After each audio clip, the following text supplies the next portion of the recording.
Xianxia has fled with Yun-Chi aboard the Vanishing Moon Celestial Palace, but a relentless golden light is closing in. The Brahma Soul Death-Wishing mark holds a dread even the Moon God Emperor feared. Leave a like and subscribe to witness the final confrontation. Everything had simply happened far too quickly and far too abruptly. Xianxia had suddenly grabbed a hold of Yun-Chi's hand, stunning everyone in the area.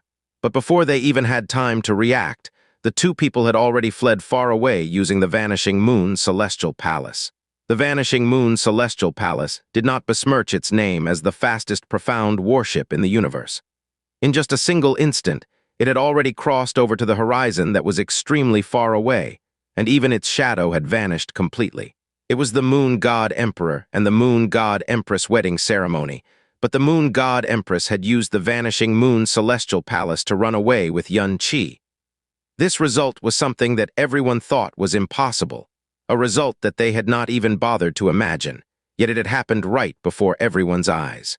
It felt as if they were suddenly completely shaken, turned inside out by the innumerable lightning bolts and angry tidal waves that were raging around in their hearts. The impact this scene had on them was absolutely no less than the impact they had felt when witnessing the 9-stage heavenly tribulation at the conferred God stage. Everyone was absolutely stunned into insensibility as they stood there dumbfounded. The profound practitioners of the Eastern Divine Region, the Moon God Envoys, the Gathered Realm Kings, the God Emperors, including the Star God Emperor who had been eager to start all of this trouble, and even Qianai Yinger, who had remained hidden in the clouds above.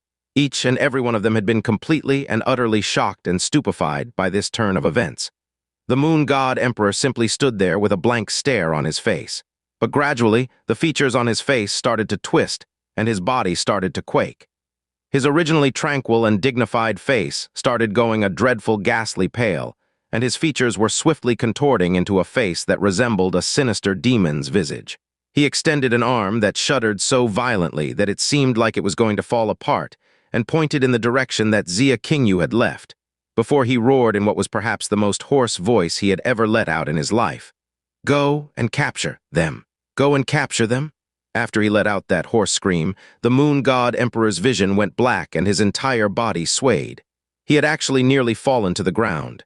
That dreadful roar of his caused everyone present to be roused from their shock like sleepers waking from a dream. Divine Moon City was immediately thrown into great chaos as a large number of people soared into the sky and rushed in the direction the Vanishing Moon Celestial Palace had fled. Furthermore, among those who had taken action, there was a golden figure that suddenly flashed across the sky like a comet, instantly leaving all the other figures in the dust. The speed that golden figure displayed was actually nearly no less than the Vanishing Moon Celestial Palace that had already fled into the distance. Divine Moon City was in a complete uproar. Everyone looked at each other only to discover that the other person was completely and utterly shocked as well. It was as if nobody dared to believe the events that had just taken place before their very eyes.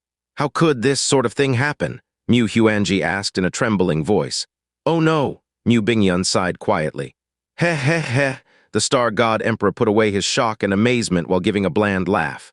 "Marvelous, this is absolutely marvelous." The Star God Emperor and the Moon God Emperor were very near one another, so his words had undoubtedly splashed hot oil into a raging fire. The Moon God Emperor's eyes turned scarlet as if they had been stained with fresh blood. He pointed at the Star God Emperor, the profound energy in front of that finger rioting wildly. "You, get out of here right now, out. Get out. Everyone get out. All of you get out. G-T-T-T-O-U-T-T-T." The fury of a God Emperor could shake the very heavens and earth.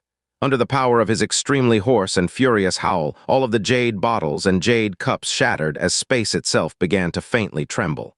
A majority of the young, profound practitioners vomited fresh blood amid furious coughing, their internal organs suffering heavy wounds.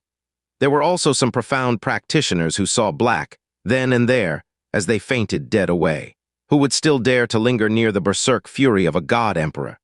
The various big star realms did their utmost to protect their young, profound practitioners as they fled towards the outskirts of Divine Moon City in a panic.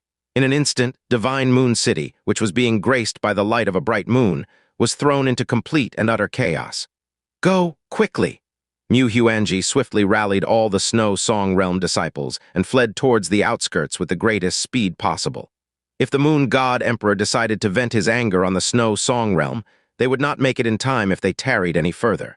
Divine Moon City suddenly looked as if a swarm of locusts had descended upon it. Disturbances sprung up all over the city as its denizens reeled about in panic and alarm.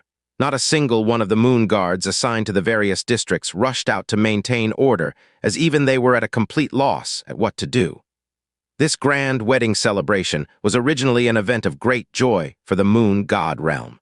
It was supposed to have wiped away the shame the Moon God Emperor suffered all those years ago, and more significantly, it was supposed to have grandly announced to the entire world that from this day forward, the Moon God realm would be like the eternal heaven realm of all those years ago, receiving the blessing of a woman of glazed glass. But before the wedding ceremony could even begin, it had already become like this. The God Empress who was about to be wed left on her own, and she had even taken another man with her before running away. Not only did this not wash away the shame inflicted by what happened to Yue Wugu all those years ago, it instead piled humiliation upon humiliation. One of the 4 God Emperors of the Eastern Divine Region, the realm king of the Moon God realm, had actually completely and utterly become the greatest laughingstock under all of heaven. The Moon God Emperor was lost in his berserk fury, and he resembled a crazed wild beast. But how could he not be enraged? Even if he was a God Emperor, this matter was even more humiliating and enraging because he was a God Emperor. Let's leave. In the clouds high above, Kayana Yinger turned around, her gaze, astonishingly enough, directed towards where the vanishing moon celestial palace had fled. Gu Zhu did not reply, but neither did he need to question or give a response. The figures of the 2 people slowly receded into the clouds before they vanished in the air above Divine Moon City. Perhaps no one knew that they had even been there in the first place. To think that such a thing actually happened. The eternal heaven God Emperor shook his head. In this world, there were far too few things that could astonish him, but the events that had unfolded before his very eyes were too far outside of his calculations, so it caused him to feel an unfathomable shock as well. The Brahma Heaven God Emperor, however, held him back as he spoke while shaking his head. The Moon God Emperor is truly enraged, and deservedly so. No consolation or advice will have any use at this moment. On the contrary, it might even cause him to go completely wild. We should spend our efforts protecting the gathered, profound practitioners. Let's wait for him to calm down after a few days before we try to discuss anything with him. The eternal heaven God Emperor halted in his steps before he gave a nod of acknowledgement. The vast universe, in the vanishing moon celestial palace that had reached its maximum speed. The internal space within the vanishing moon celestial palace was exceedingly big, yet also abnormally luxurious. A bright light that was coming from somewhere unknown illuminated this place, the same way Divine Moon City was illuminated by its divine moon. Yet Yun Qi had no mood to admire or appreciate this mystical and fantastic vanishing moon celestial palace. He instead merely stared dumbly at Xia Qingyu, who was a mere hand's breadth away from him, his mind completely thrown into disarray. His hand still held Xia Qingyu's hand. It was just that that jade hand was exceptionally cold, so cold that it cut his heart. It was not only cold, it was also trembling faintly. In fact, her entire body was trembling, and the trembling was only getting more and more intense. He stared blankly at Xia Qingyu. He was exactly the same as the rest of them. He had absolutely never thought that she would make this kind of decision. Qingyu, you? He finally gave voice to his thoughts, but just as the words left his mouth, Xia Qingyu's entire body suddenly shuddered intensely as a mouthful of fresh blood wildly sprayed out from her mouth and scattered on her white robes, a color which resembled a bright moon, as her body limply sank to the ground. Qingyu? Yun Qi was greatly shocked by this, and he swiftly extended his hand to catch her midfall. The body in his embrace was abnormally frail and soft, and it was filled with a weakness and helplessness that would cause pity and heartache to bloom in anyone who saw it. She was shivering like a kitten who had been caught in a snowstorm in the dead of winter. He looked at the eye-catching bright red blood stains which stained her moon robes. That was heart's blood. It was heart's blood that would go against the normal flow of one's blood only when a person was experiencing extreme anger or anguish. "I'm fine," she said softly, yet she did not attempt to struggle free from Yun Qi's embrace. Her small and delicate head leaned against Yun Qi's chest and her beautiful eyes softly closed. The trembling of her body had finally begun to grow gentler as well. Those scarlet bloodstains on her moon robes cut at Xianxia's very soul constantly. He did not ask her anything. Instead, he quietly hugged Xia Qingyu tightly.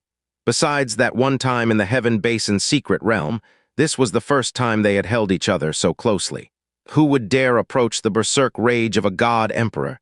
He could not imagine such a result, and it was even harder for him to believe such a thing had happened. He was simply unable to accept what had happened to him. A disordered and chaotic aura hung around him, and he teetered and tottered with every step. Wherever he went, that astonishing baleful aura he radiated caused even the moon gods themselves to not dare to approach him. Boom! The palace hall's doors were blasted open by him with a single palm. He took one step inside before he saw a red-colored human figure. It was a woman who was dressed in bright red wedding robes, who was decked out in luxurious pearl and jade jewelry. Even though her face seemed to have been etched with the vicissitudes of life, it was still beautiful enough to bring ruin to a country. It was just that her jade features were far too pale.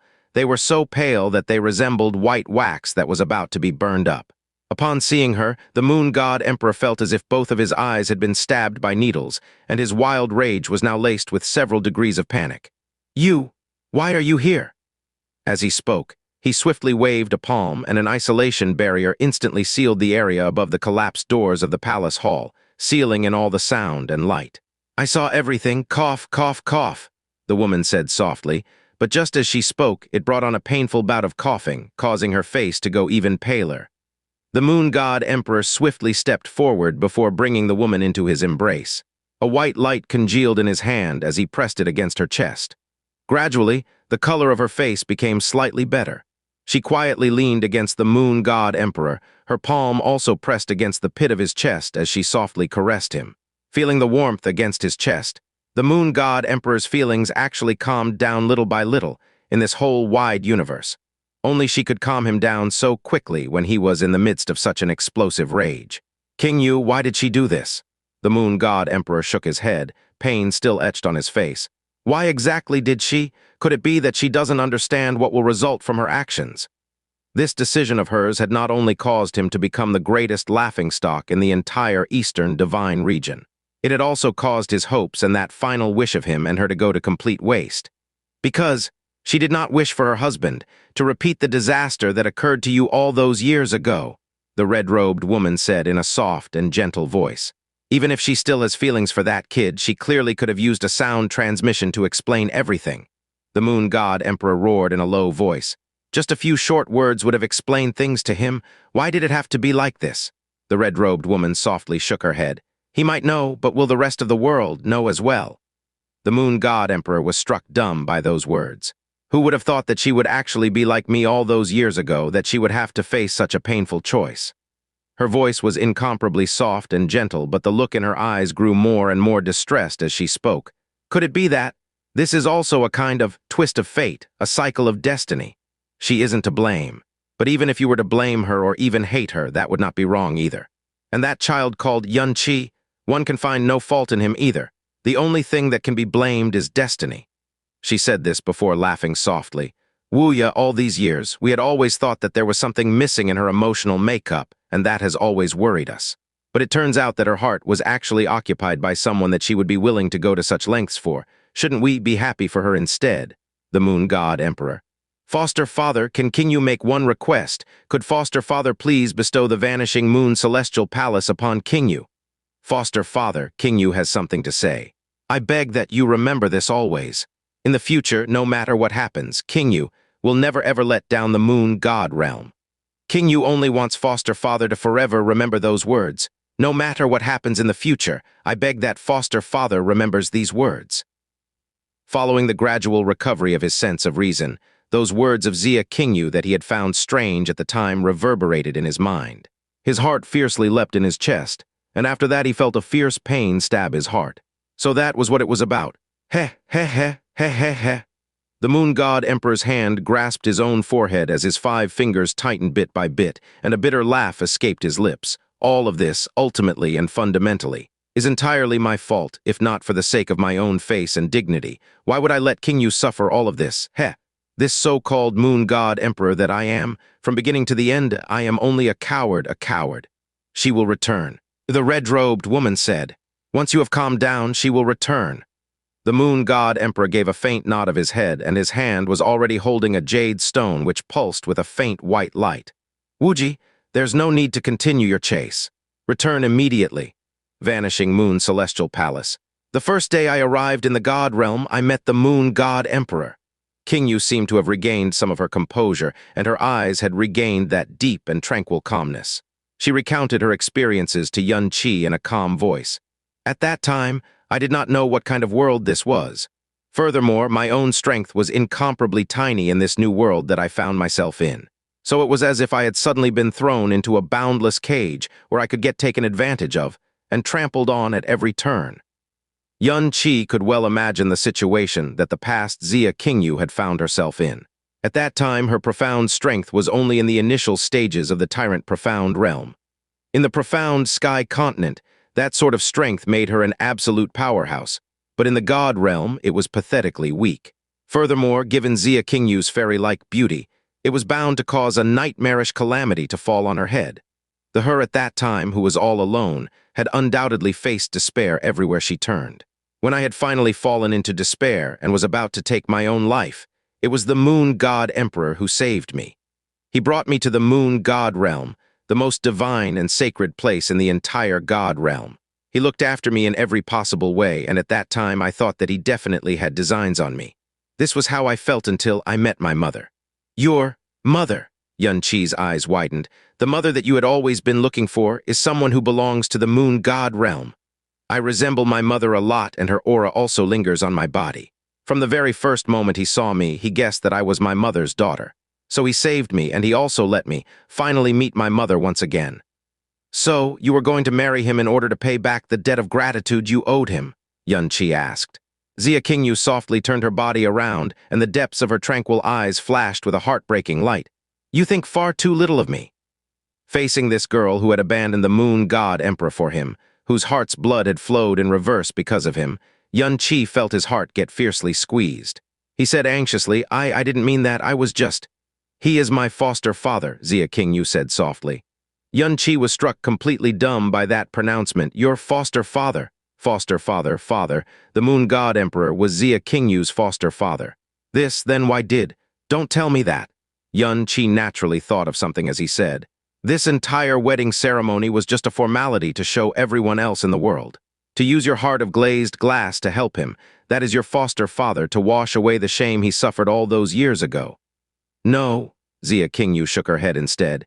"He is my foster father, a senior whom I respect with the name Father. Getting married to him, even if it was just a show, would be violating all laws of heaven and human relations. My foster father would not be able to accept it. My mother also would not be able to accept it, and I am naturally also unable to accept it.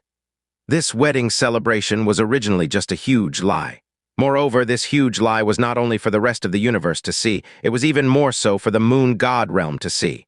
"What?" Xianxia was stunned by those words. "For the Moon God realm to see." What was he supposed to make of that statement? The Moon God Emperor was the Moon God realm's emperor, so why did he need to put on such a grand show for the star realm that he controlled? Furthermore, the one who would complete the wedding ceremony with my foster father would not be me either. It would be my mother instead. One could clearly hear pain in her voice when she spoke those last few words. This caused Xianxia to become completely dumbfounded. You said your mother. Are you doubly what exactly do you mean?" Xia Qingyu's simple few words reverberated in his head again and again. But even if he overturned all of the logic and knowledge that he held in his head, he still could not understand it, to say nothing of being able to discern the implicit meaning behind these words. "Do you want to hear a story?" Xia Qingyu closed her eyes, her voice growing softer and softer. "It's a very long, very melancholic story filled with despair. In the eyes of the world, foster father was possessed of a loose and lustful nature. He had taken countless concubines, yet he had never made anyone his empress. This continued until that one fateful year. It was about a century ago, when he was traipsing through a middle star realm, that he met a girl that stole away his heart and his soul at first sight. He concealed his identity as the Moon God Emperor and stayed in that star realm. He had originally thought that it was just a passing fancy, but the closer he got to that girl, the more deeply he was drawn in, and so it was like this as a few days passed, as more than 10 days passed as several months passed, but he was unwilling to leave. He was the moon god emperor, so even though he had concealed his identity, he could not get rid of the innate nobility he was born with. But all that he was had also deeply mesmerized the girl. The two of them had fallen in love with each other, and it was an extremely deep and shared love. It was also from that moment forward that foster father has not taken another concubine, until now. The vanishing moon celestial palace's speed was peerless, but the internal space was extremely quiet, and one could not hear even a trace of the sound of space being cut apart. He stared at side profile of Xia Qingyu's face, a sight so beautiful that it could take one's breath away, as he quietly listened to her give her dreamlike recount. He had already guessed the identity of the girl Xia Qingyu was talking about. After that, the moon god emperor had not taken another concubine. Those words were something that Yun Qi believed completely as well, because the two youngest sons of the moon god emperor, Yue Huan and Yue Jingxi, were already more than 100 years old. This also meant that not only had the moon god emperor not taken any new concubines, it was very likely that he had not even touched any other woman from that moment onwards. The two of them had stayed together for several decades before they discovered each other's greatest secret. She found out that foster father was the moon god emperor, and foster father found out she actually had the divine stainless body that would shock the world. It was Yue Wugu after all, Yun Qi softly muttered in his heart. It was just that. It turns out that the moon god emperor had not wanted to make her his empress because of her divine stainless body. Rather, it was only after he had fallen in love with her that he found out about her possessing the divine stainless body. After that, foster father brought her back to the moon god realm and grandly announced to the entire universe that he would make her his moon god empress. It was just that appointing a god empress is far from normal. As the emperor of the moon god realm, he could take concubines as he pleased, but the moon god empress was not a person that belonged solely to him. It was something that concerned the dignity and prestige of the entire moon god realm. If it was just a normal girl from a middle star realm who was forcibly made empress, the entire moon god realm would definitely object. So foster father made public the matter regarding her divine stainless body and also gave her the name Yue Wugu. Yun Qi felt his heart wrench. So it turns out that the moon god emperor had not announced to the world that he was going to make a girl who possessed the divine stainless body his empress because of glory. It was because he had no choice but to do so. He was not a god emperor that belonged solely to himself. He was the god emperor of the entire moon god realm. Do you know why foster father gave her the name Yue Wugu? Xia Qingyu suddenly asked in a gloomy voice. Yun Qi was stunned for a moment, but he replied after some consideration. Could it be that it was not only because of her divine stainless body? Xia Qingyu lightly shook her head. The world thought that the name Yue Wugu was only due to the fact that she possessed the divine stainless body.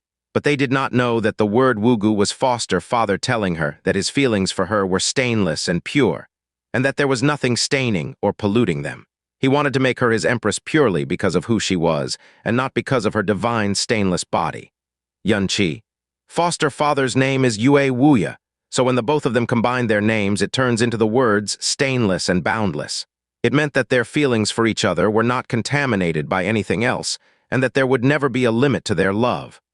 Stainless and boundless, Yun Qi's heart was deeply moved by those words.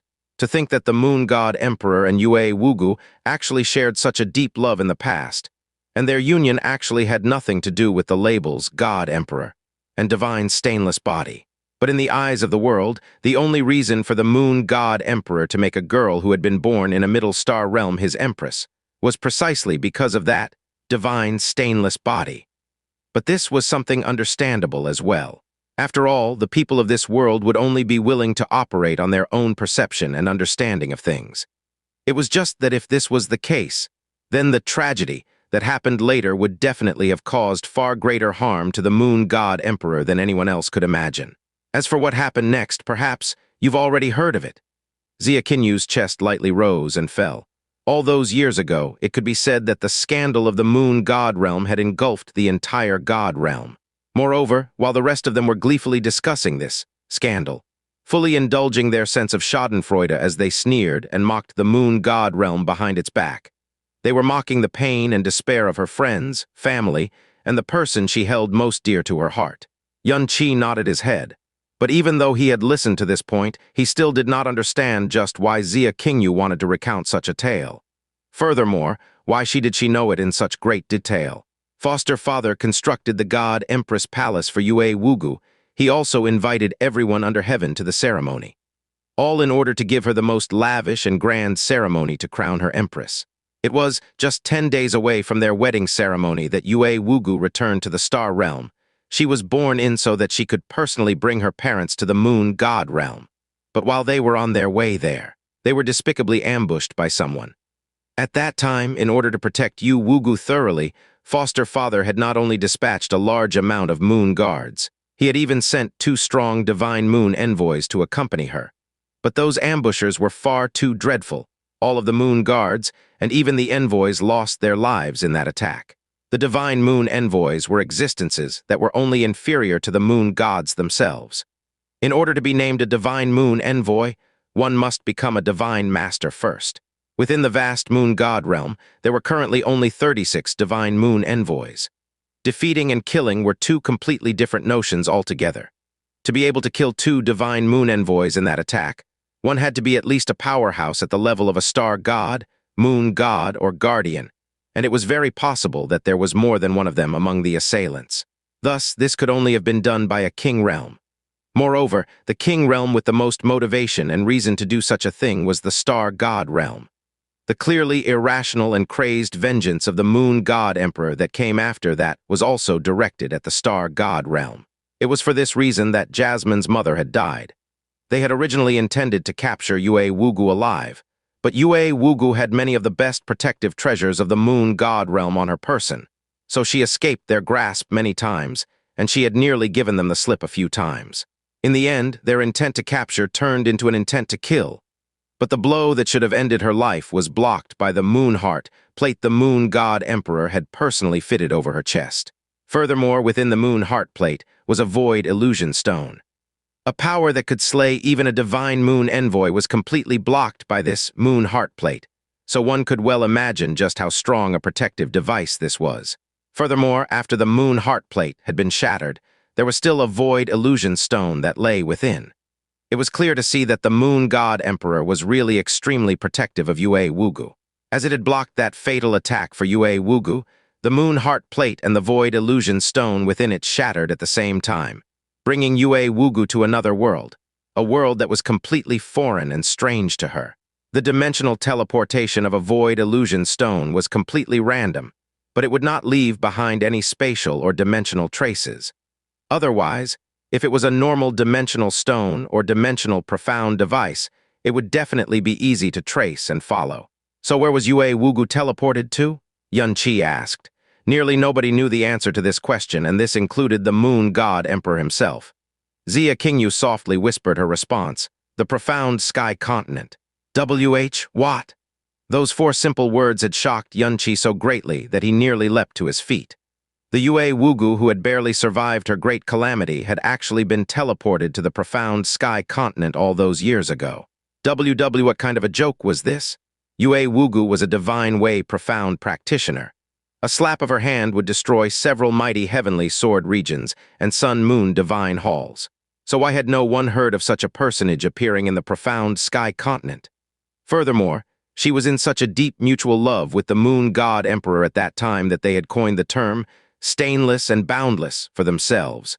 So why would she have shacked up with another man and even had children with him? Xianxia continued her story. Even though the moon heart plate saved her life, that villain's strength was simply far too great. She sustained serious injuries, and she had already fainted when she was being sent away by that void illusion stone. In addition to this, she had also lost all of her profound strength and memories. Xianxia's brows twitched greatly at that, so that was the case. This actually sounded very similar to what had happened to Mu Bingyan a millennia ago. At that time, Mu Bingyan had also suffered heavy injuries while being afflicted by a virulent poison. She had lost all of her powers and memories, and after that she had slowly and steadily recovered, establishing frozen Cloud Asgard during that period of time. A profound energy impact that was too intense and nearly fatal could indeed cause one's profound strength to be so impacted that it would nearly completely dissipate. One's brain could also be shaken so severely that it would cause one's memories to either be lost or thrown into chaos. Whether it was Mu Bingyun or Yue Wugu, they had both suffered nearly fatal injuries all those years ago. So losing one's profound strength and memories temporarily did not seem too big a coincidence. However, being teleported to the profound sky continent was indeed quite coincidental. She landed on a remote mountain, unconscious in the snow. She did not even know how long she had lain there, but after that, she was rescued by a passing merchant who brought her home. Once he had heard this part, Xianxia had begun to come to the conclusion that the merchant who had picked up Yue Wugu was most likely. Suddenly, Xianxia's eyes widened explosively. Snowstorm, merchant, complete amnesia, leaving forever, realm of the gods. As these words pounded in his head, they began to merge slowly with the tale that Xia Qingyu had been recounting. It began to merge more and more before. That merchant who picked up Yue Wugu. Could it be that this merchant is? Xianxia's words came out in dribs and drabs before he finally spoke the last two words with extreme difficulty. Uncle Xia.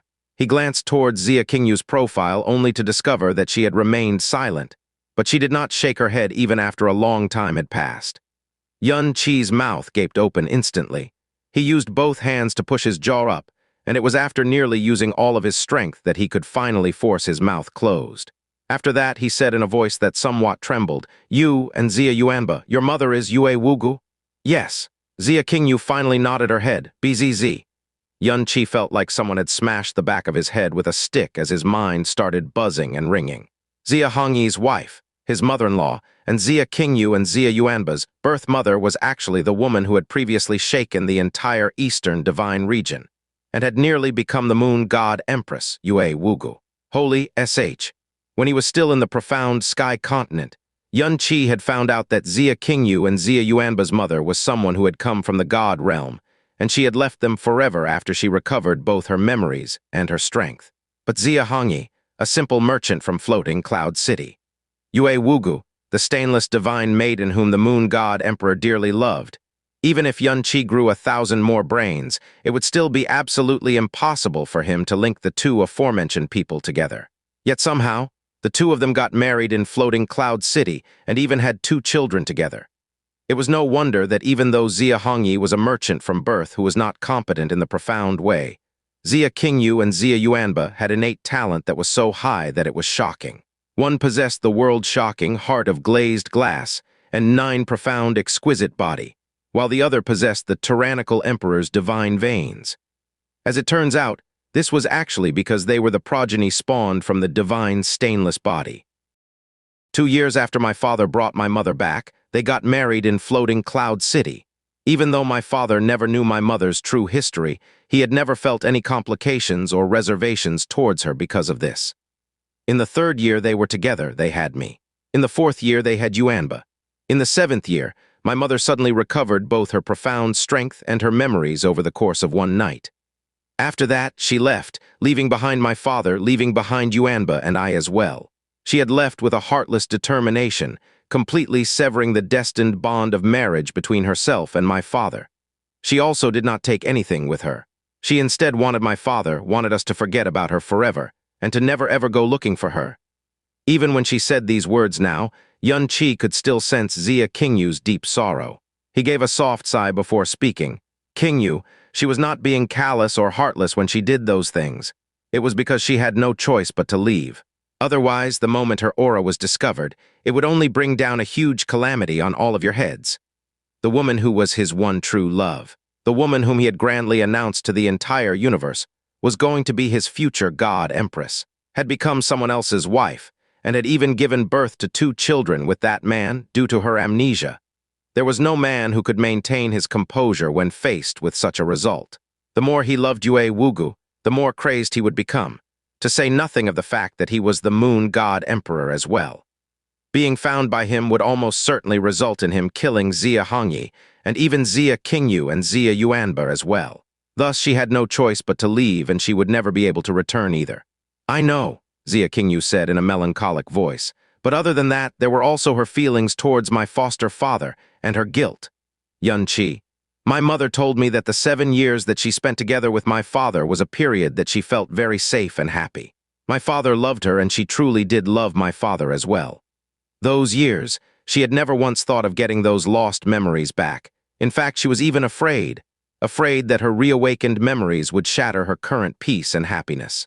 But the moment she recovered all of her memories, everything was turned upside down. Xianxia was only quietly listening, but even he felt a heavy, stifling sensation settle on him. The moon god emperor had loved Yue Wugu. He had not taken any more concubines because of her.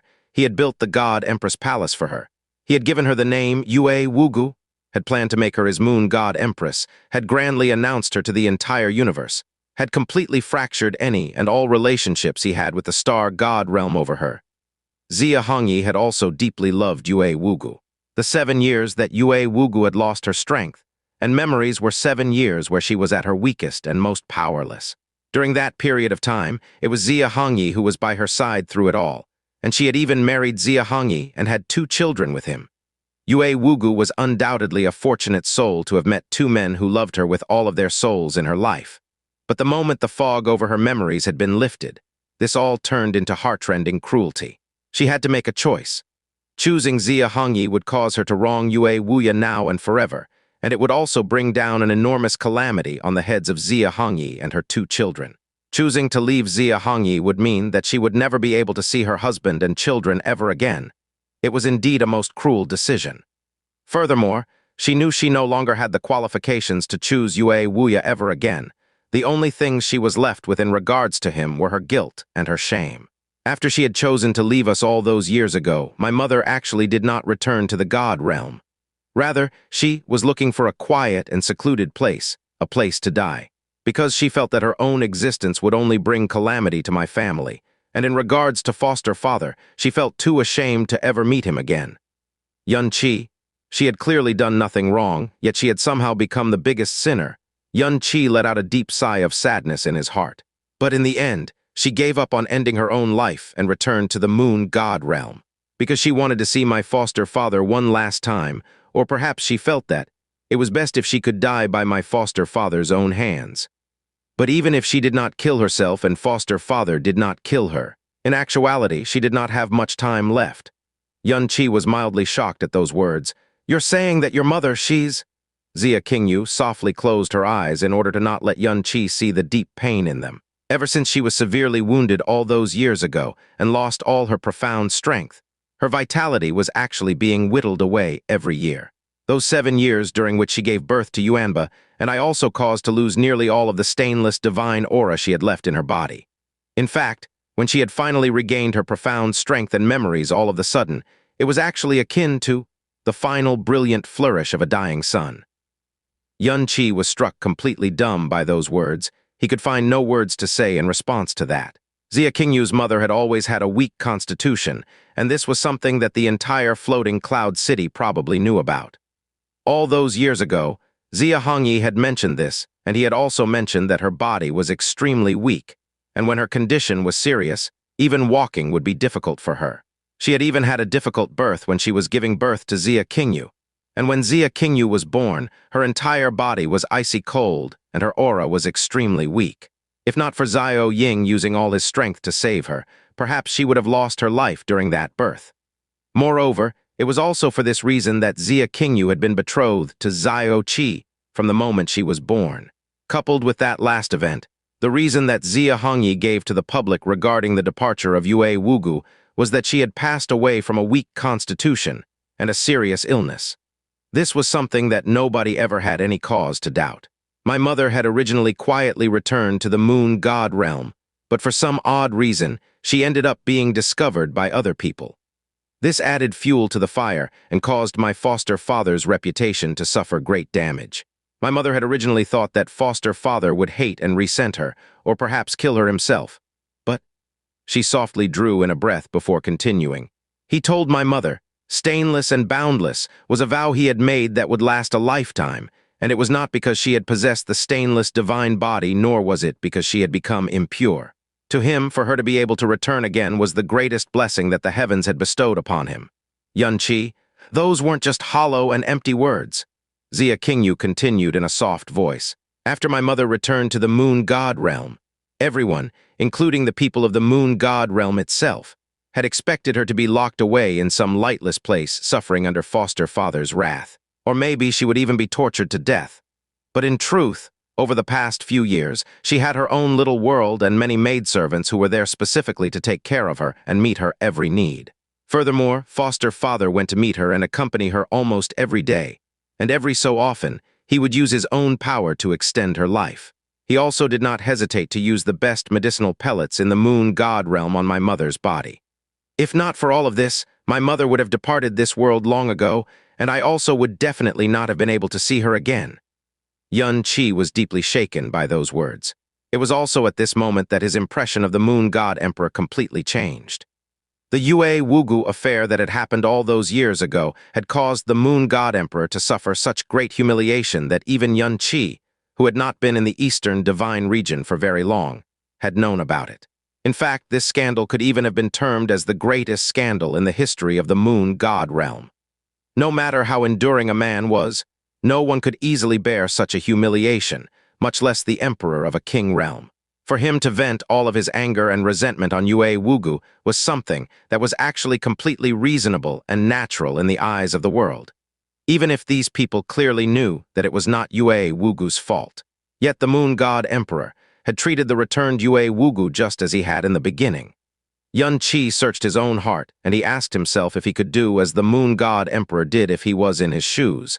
After my mother left, my father felt sick many times during the next year, and he would often quietly weep. He would also sit down for an entire day while staring at my mother's portrait.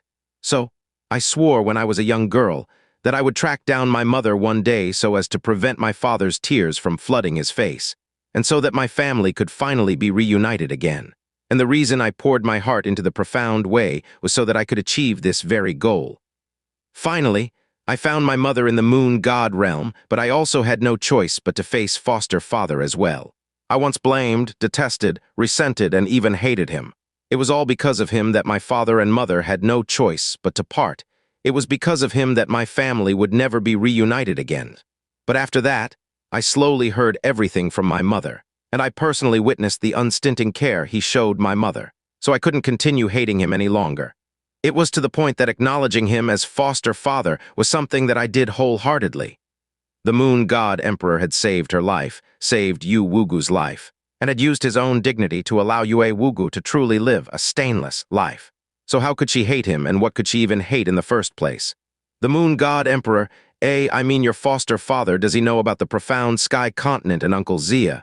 Xianxia probed. He does not know, Xia Qingyu said. My mother was not willing to talk about it. So after foster father asked one time, he did not ask again. They would never ever let the moon god emperor know about Xia Hongyi, and when she returned to the profound sky continent in the future, she would never mention the moon god emperor to her father either. Perhaps letting Xia Hongyi forever live with his yearning for Yue Wugu would truly be the least cruel conclusion. Then your mother, is she still well? Xianxia asked again. Xia Qingyu gave a small shake of her head, but she did not reply. Xianxia felt a faint pain stab into his heart. When she had suddenly regained her profound powers and memories all those years ago, it was already the last flashing brilliance of a dying sun. It had been an entire 20 years since that had happened. If not for the incomparably vast resources of the moon god realm and the moon god emperor's unstinting generosity towards her, if it was in any other place, it was likely that Yue Wugu would not have been able to persist up to this point. But it seems like Yue Wugu's life force had just about completely withered away, and even the moon god emperor himself was powerless to reverse the situation. Yue Wuya, the realm king of the moon god realm, one of the 4 god emperors of the eastern divine region, a man who stood at the pinnacle of the primal chaos realm. To think that he would actually have loved a woman with such obsessiveness, through such sorrow, and even to such a humbling extent. In the end, a god emperor was still a man who shed blood, sweat, and tears.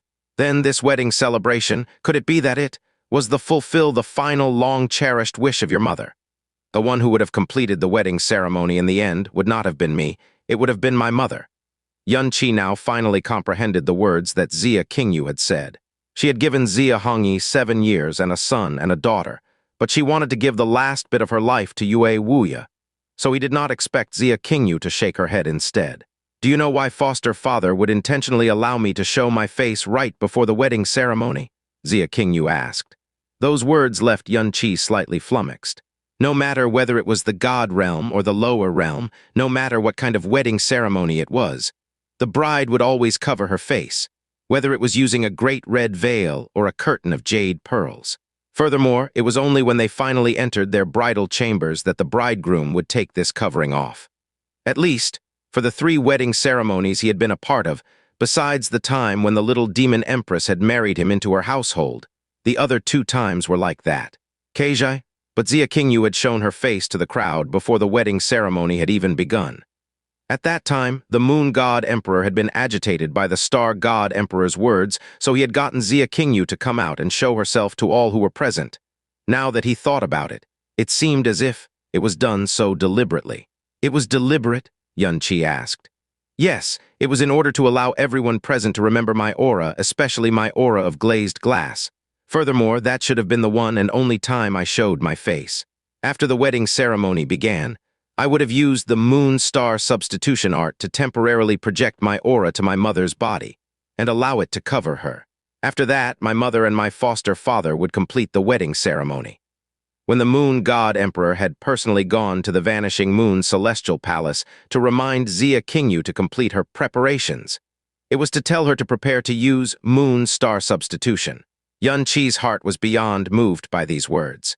Even if the Moon God Emperor himself was more than willing, he was unable to publicly marry Yue Wugu again, because he was still the realm king of the Moon God realm.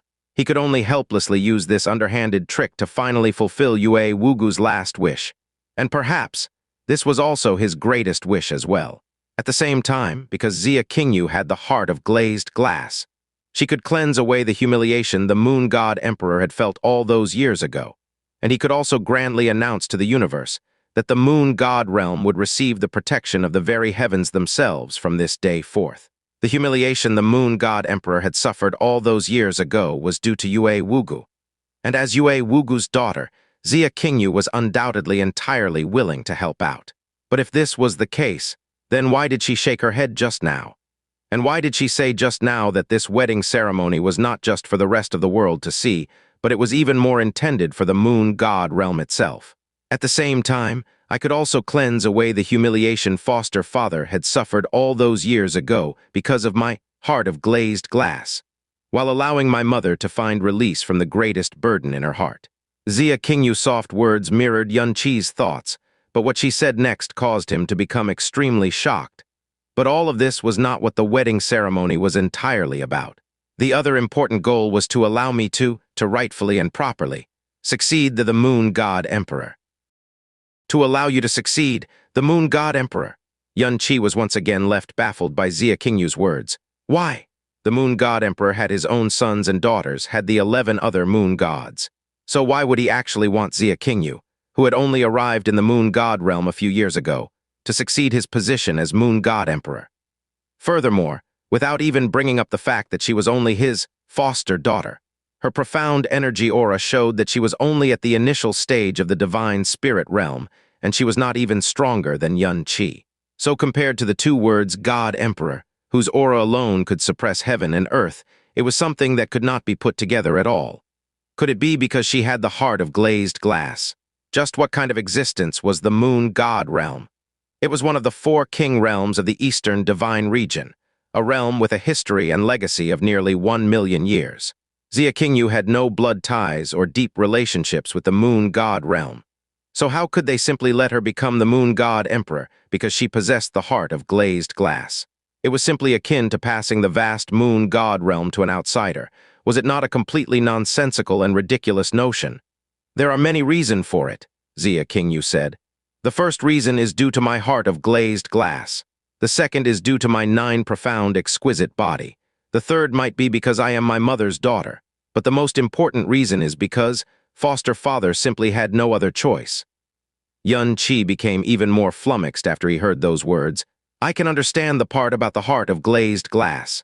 In the past, the eternal heaven realm became a king realm precisely because the ancestor who established it possessed a heart of glazed glass. If you were to become the Moon God Emperor, perhaps it would allow the Moon God realm to obtain that so-called protection of the heavens. But the core reason for why the king realms are so strong, is because of the existence of unique legacies within each king realm. These inheritances ensure that these king realms possess the highest level of power and deeply entrench their power. Xianxia continued speaking. Furthermore, if you want to obtain the recognition of the power of a moon god and obtain a legacy, one would either need a very high innate talent or sufficient compatibility. This was one point Xianxia was long aware of. The star gods of the star god realm and the moon gods of the moon god realm were the same. My foster father inherited the moon god power of the strongest moon god Zai Kui. However, among all of foster father's progeny, there is not a single child who possesses the qualifications to obtain the recognition of any one of the moon god powers. So it was natural that there was also no one who could inherit his Zai Kui's divine powers. However, my nine profound, exquisite body allows for me to be a perfect fit for any kind of power. Foster father said that I was his only choice, and that I was the perfect choice that was bestowed to him by the heavens. Xianxia furrowed his brows as he spoke in a puzzled voice. Could it be that your foster father has grown tired of being the moon god emperor? Also, someone who might be compatible with his power might eventually appear among his descendants, so why was he so anxious to make such a decision? Xianxia gave a gloomy sigh of lament. It was only after a long while that she softly whispered, because foster father's time, there's not much left of it either. Xianxia was stunned by those words as he replied in an astonished voice. What did you say? Xianxia's eyes grew hazy as they misted over. She knew what her departure truly represented. She had utterly destroyed all of her foster father's dignity, destroyed his hopes, and had wrecked the final wish of her mother and him. She knew that she would be mired by the guilt she felt towards her foster father for the rest of her life. But if she had not done what she did, it would also have wronged the Xianxia who had come back from the dead. It was only today that she finally, truly, understood just how utterly painful it was for her mother when she made her decision all those years ago. No matter who she chose, it would be wrong. No matter who she chose, it would still be a sin. But she was also fortunate because the person who should have blamed and hated her the most had instead truly lavished her with stainless, true love. If Yue Wugu had been a man and he was caught between two women, his choice would not have been painful at all, and it was even possible that it might turn into the best possible outcome. But because she was a woman, no matter what she did or chose, in the eyes of the world, it would forever come with the labels stained and sin. Even if all of this was not her fault in the least, even if the moon god emperor had never hated her for this before, this was undoubtedly one example of the greatest tragedy. King Yu, how old is your foster father right now? Xianxia had clearly not noticed the completely disordered state of Xianxia's heart as he asked a question after thinking about something for a while. 17,000 years old, Xianxia replied. Then that shouldn't be the case. Xianxia furrowed his brows as he said, I heard my master tell me that once you reach the level that the moon god emperor has reached, your lifespan should be about 50,000 years, and it might even be longer than that. The moon god realm isn't even half that old yet, so how can it be that he does not have much time left? Xianxia's voice was as soft as cotton when she whispered, A heavenly prophecy. Eh? Xianxia's eyes widened dramatically before his mouth twitched violently. Oh man, I actually thought it was something serious. But it turned out to be those bunch of old con men. You mean that all of you also believe the words of those old con artists? It was naturally not without reason that Xianxia was convinced that the heavenly mystery realm was filled with a bunch of old con men. He had emerged from the 9 tribulations that had descended from heaven completely unscathed because of his evil god divine powers. Yet the heavenly mystery, 3 elders had said it was because he was the child of the heavens. Even though it had resolved a sticky situation for him, it had caused Xianxia to permanently label them old con men. Yet against all reason, all of the great star realms in the eastern divine region very much believed the heavenly mysteries and the prophecies of the heavenly mystery realm, and this included the 4 great king realms. During the profound God convention, the heavenly mystery 3 elders were even seated together with the king realms. Every millennia, my foster father would personally pay the heavenly mystery realm a visit, and every time he received a prophecy, it would definitely come true, with no exceptions whatsoever. Xianxia, was it really that accurate? The last time he visited the heavenly mystery realm was 5 years ago. He obtained a heavenly mystery there which told him that within the next 10 years he was bound to die. This was a heavenly mystery he received 5 years ago. That was also to say that right now, the moon god emperor has only about 5 more years left to live if the prophecy comes true. That's not possible. Yuan-Chi shook his head as he rejected the notion categorically. The moon god emperor's lifespan is far from being up, and I just saw him today at that. His vitality and the flow of his energies could not be any better. If one were to speculate that he might be killed by someone, just who in this world would be able to kill a god emperor? If one were to say that someone could defeat the moon god emperor, Yuan-Chi would definitely believe that person. The dragon monarch could defeat him, and Qianai Fanshan could do it as well. But if someone were to say that the moon god emperor could be killed by someone, there was probably nobody in this whole universe that would believe that, let alone Yuan-Chi. In order to become a god emperor, one's cultivation in the divine way must already be at the limits of the divine master realm. Even though Yuan-Chi did not understand just how strong that realm actually was, he did know that dying would be harder than trying to reach the heavens once you were at that level. Even if the other 3 god emperors in the eastern divine region joined hands to try to kill him, it would be in vain unless the moon god emperor himself was seeking a fight to the death. If that was not the case and he was unwilling, even the combined efforts of 3 god emperors would not be able to kill him. But Foster Father believes. Furthermore, even before going to the heavenly mystery realm that time, he had already had a similar premonition. No matter how accurate they have been before, this sort of thing is something you don't even need to believe. Yuan-Chi still shook his head before muttering a curse under his breath. Those 3 old con men, their fraudulence truly knows no bounds. If it does not come to pass, that would naturally be far the best, Xia Qingyu said as she let out a frustrated and gloomy sigh. But Foster Father is the moon god emperor and he believes in it, so he needs to make the best preparations possible before it comes to pass. To Foster Father, the most important thing was to find someone who could succeed him. But among his progeny, there was not a single one who could succeed his place as god emperor. Furthermore, in the entire moon god realm, he could not find a single person who was compatible with the Zai Que divine power. So he ended up choosing me. Even though Foster Father said that I was his most perfect choice, I knew that this was a choice that he was forced to make in his powerlessness. No, Yuan-Chi, however, shook his head at this moment. Even though I am not the moon god emperor, if it was truly like this, then perhaps his words were not to console you. You are indeed the most perfect choice that the heavens have bestowed upon him. Even if there was truly someone among his descendants that could inherit his divine power, he would probably still choose you. Xia Qingyu's beautiful eyes glanced over towards him, and there was a slight puzzlement within. Your foster father is not like us. We have lived for no more than a few decades, but he has already lived for nearly 20,000 years.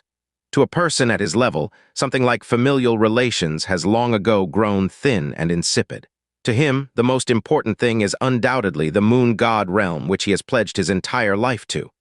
As the moon god emperor, the moon god realm's existence in his heart undoubtedly far surpasses everything else. Yuan-Chi's words was something that Xia Qingyu also understood very well. There are no suitable successors among his progeny, so he indeed could transfer the title of Realm King to one of the other moon gods. But his Zai Que divine power is not only the strongest, but it is also a power that has accompanied him for most of his life. Anyone will still have selfish desires, so it is natural that he hoped that the power that had accompanied him all his life would continue to rule even after his death. Furthermore, if you could truly inherit it and inherit it perfectly at that, then your foster father would definitely be filled with a wild joy. The 9 profound, exquisite body. All those years ago, when Jasmine had mentioned it to him, she had only given a simple explanation. She had said that the one who possessed the 9 profound, exquisite body would have a small world within their profound veins, which could transcend the natural laws and the boundaries of the realms. This was also why she could cultivate the Frozen End, Divine Art, Ice Phoenix God Investiture Canon. In Frozen Cloud Asgard, even though she did not have the Ice Phoenix bloodline. At the same time, she was also the best dual cultivation incubator in the universe. But who would have thought that the exquisite world within her profound veins could actually be a perfect medium for any power psi? The heavens had truly been far too good to Xia Qingyu. Furthermore, given your heart of glazed glass, this would bestow the protection of the heavens in the eyes of the world. So if you did become the moon god emperor, it would naturally be so that you could bring the moon god realm under that same protection. To the moon god emperor, there was perhaps nothing more important than the future of the moon god realm. As for the notion that the heart of glazed glass would grant the protection of the heavens, It was something that the entire Eastern divine region was convinced of, and the king realms were even more convinced of this than the rest. Even when he had been in the profound sky continent, Jasmine had also very clearly mentioned to him before when she spoke about this subject, that it was indeed a body that received the protection of the very heavens themselves. Even after Xia Qingyu had gone missing, Jasmine had told him more than once that Xia Qingyu was protected by the heavens themselves, so he did not need to worry about her at all. After all, there was a huge example right in front of them, the eternal heaven realm that still stood at the pinnacle of the Eastern divine region even to this day. It was even placed above the moon god realm, which had an even longer history than it did, so it would be hard for anyone to forget even if they wanted to. The past few years you have spent in the moon god realm has given your foster father a sufficient understanding of you. Perhaps, among all these things, a part of it is due to his feelings for your mother, but it should only be a minuscule part. The inheritance of his divine power and the future of the moon god realm are the most important things to him. So, to him, you are indeed the more perfect choice that has been bestowed to him by the heavens. Xia Qingyu stayed silent for a very long time, as if she was silently pondering Yun Qi's words. At this moment, Yun Qi now completely understood why Xia Qingyu had said that this wedding ceremony was more for the people of the moon god realm to witness. Even though she could indeed perfectly inherit the Zai Que divine power, and she also possessed the heart of glazed glass that could bestow the protection of heaven on the moon god realm. But her status made her absolutely unfit to become the emperor of the moon god realm. The moon god emperor had sons and daughters. The moon god realm had a crown prince, the other moon gods and several different factions. If one were to skip past all of these things and transfer the throne to a foster daughter, who was not born in the moon god realm and who nobody even understood, even if it was on the orders of the moon god emperor himself, it would definitely incite an extremely intense and violent objection and rejection that would shake the entire realm, especially from the moon god crown prince. But if he were to transfer his position to the moon god empress, then it would be a different thing altogether. Even though there would still be resistance and objections, it would undoubtedly be less than 10 or maybe even 100 times what it would have been in the other scenario. It was just that, Qingyu, Yun Qi suddenly said, the moon god emperor, the realm king of a king realm, is something that most people do not even dare dream of. But given your temperament, were you truly willing to succeed his position? Or are you purely trying to pay back this debt of gratitude that you owe to your foster father? Xia Qingyu said, I did not wish to go against foster father's wishes, but some part of it was truly my own will. Eh? Yun Qi was stunned by that. Xia Qingyu's eyes grew deep and gloomy, her long fine hair lightly falling across her fragrant shoulders and chest. The bright light of the vanishing moon celestial palace illuminated her dreamy fairy-like mien. All of my life, I had poured everything into the profound way, so I had also dreamed of seeing the limits of where the profound way could take me. Originally, even if I toiled away for the rest of my life, I might not be able to accomplish that goal. But if I inherited foster father's divine power, I would be able to fulfill this wish overnight. Over the past few years, I've experienced the departure of my loved ones, the disaster that struck my sect, and I nearly lost my life on countless occasions. So I already completely understand what it means to be weak in this world.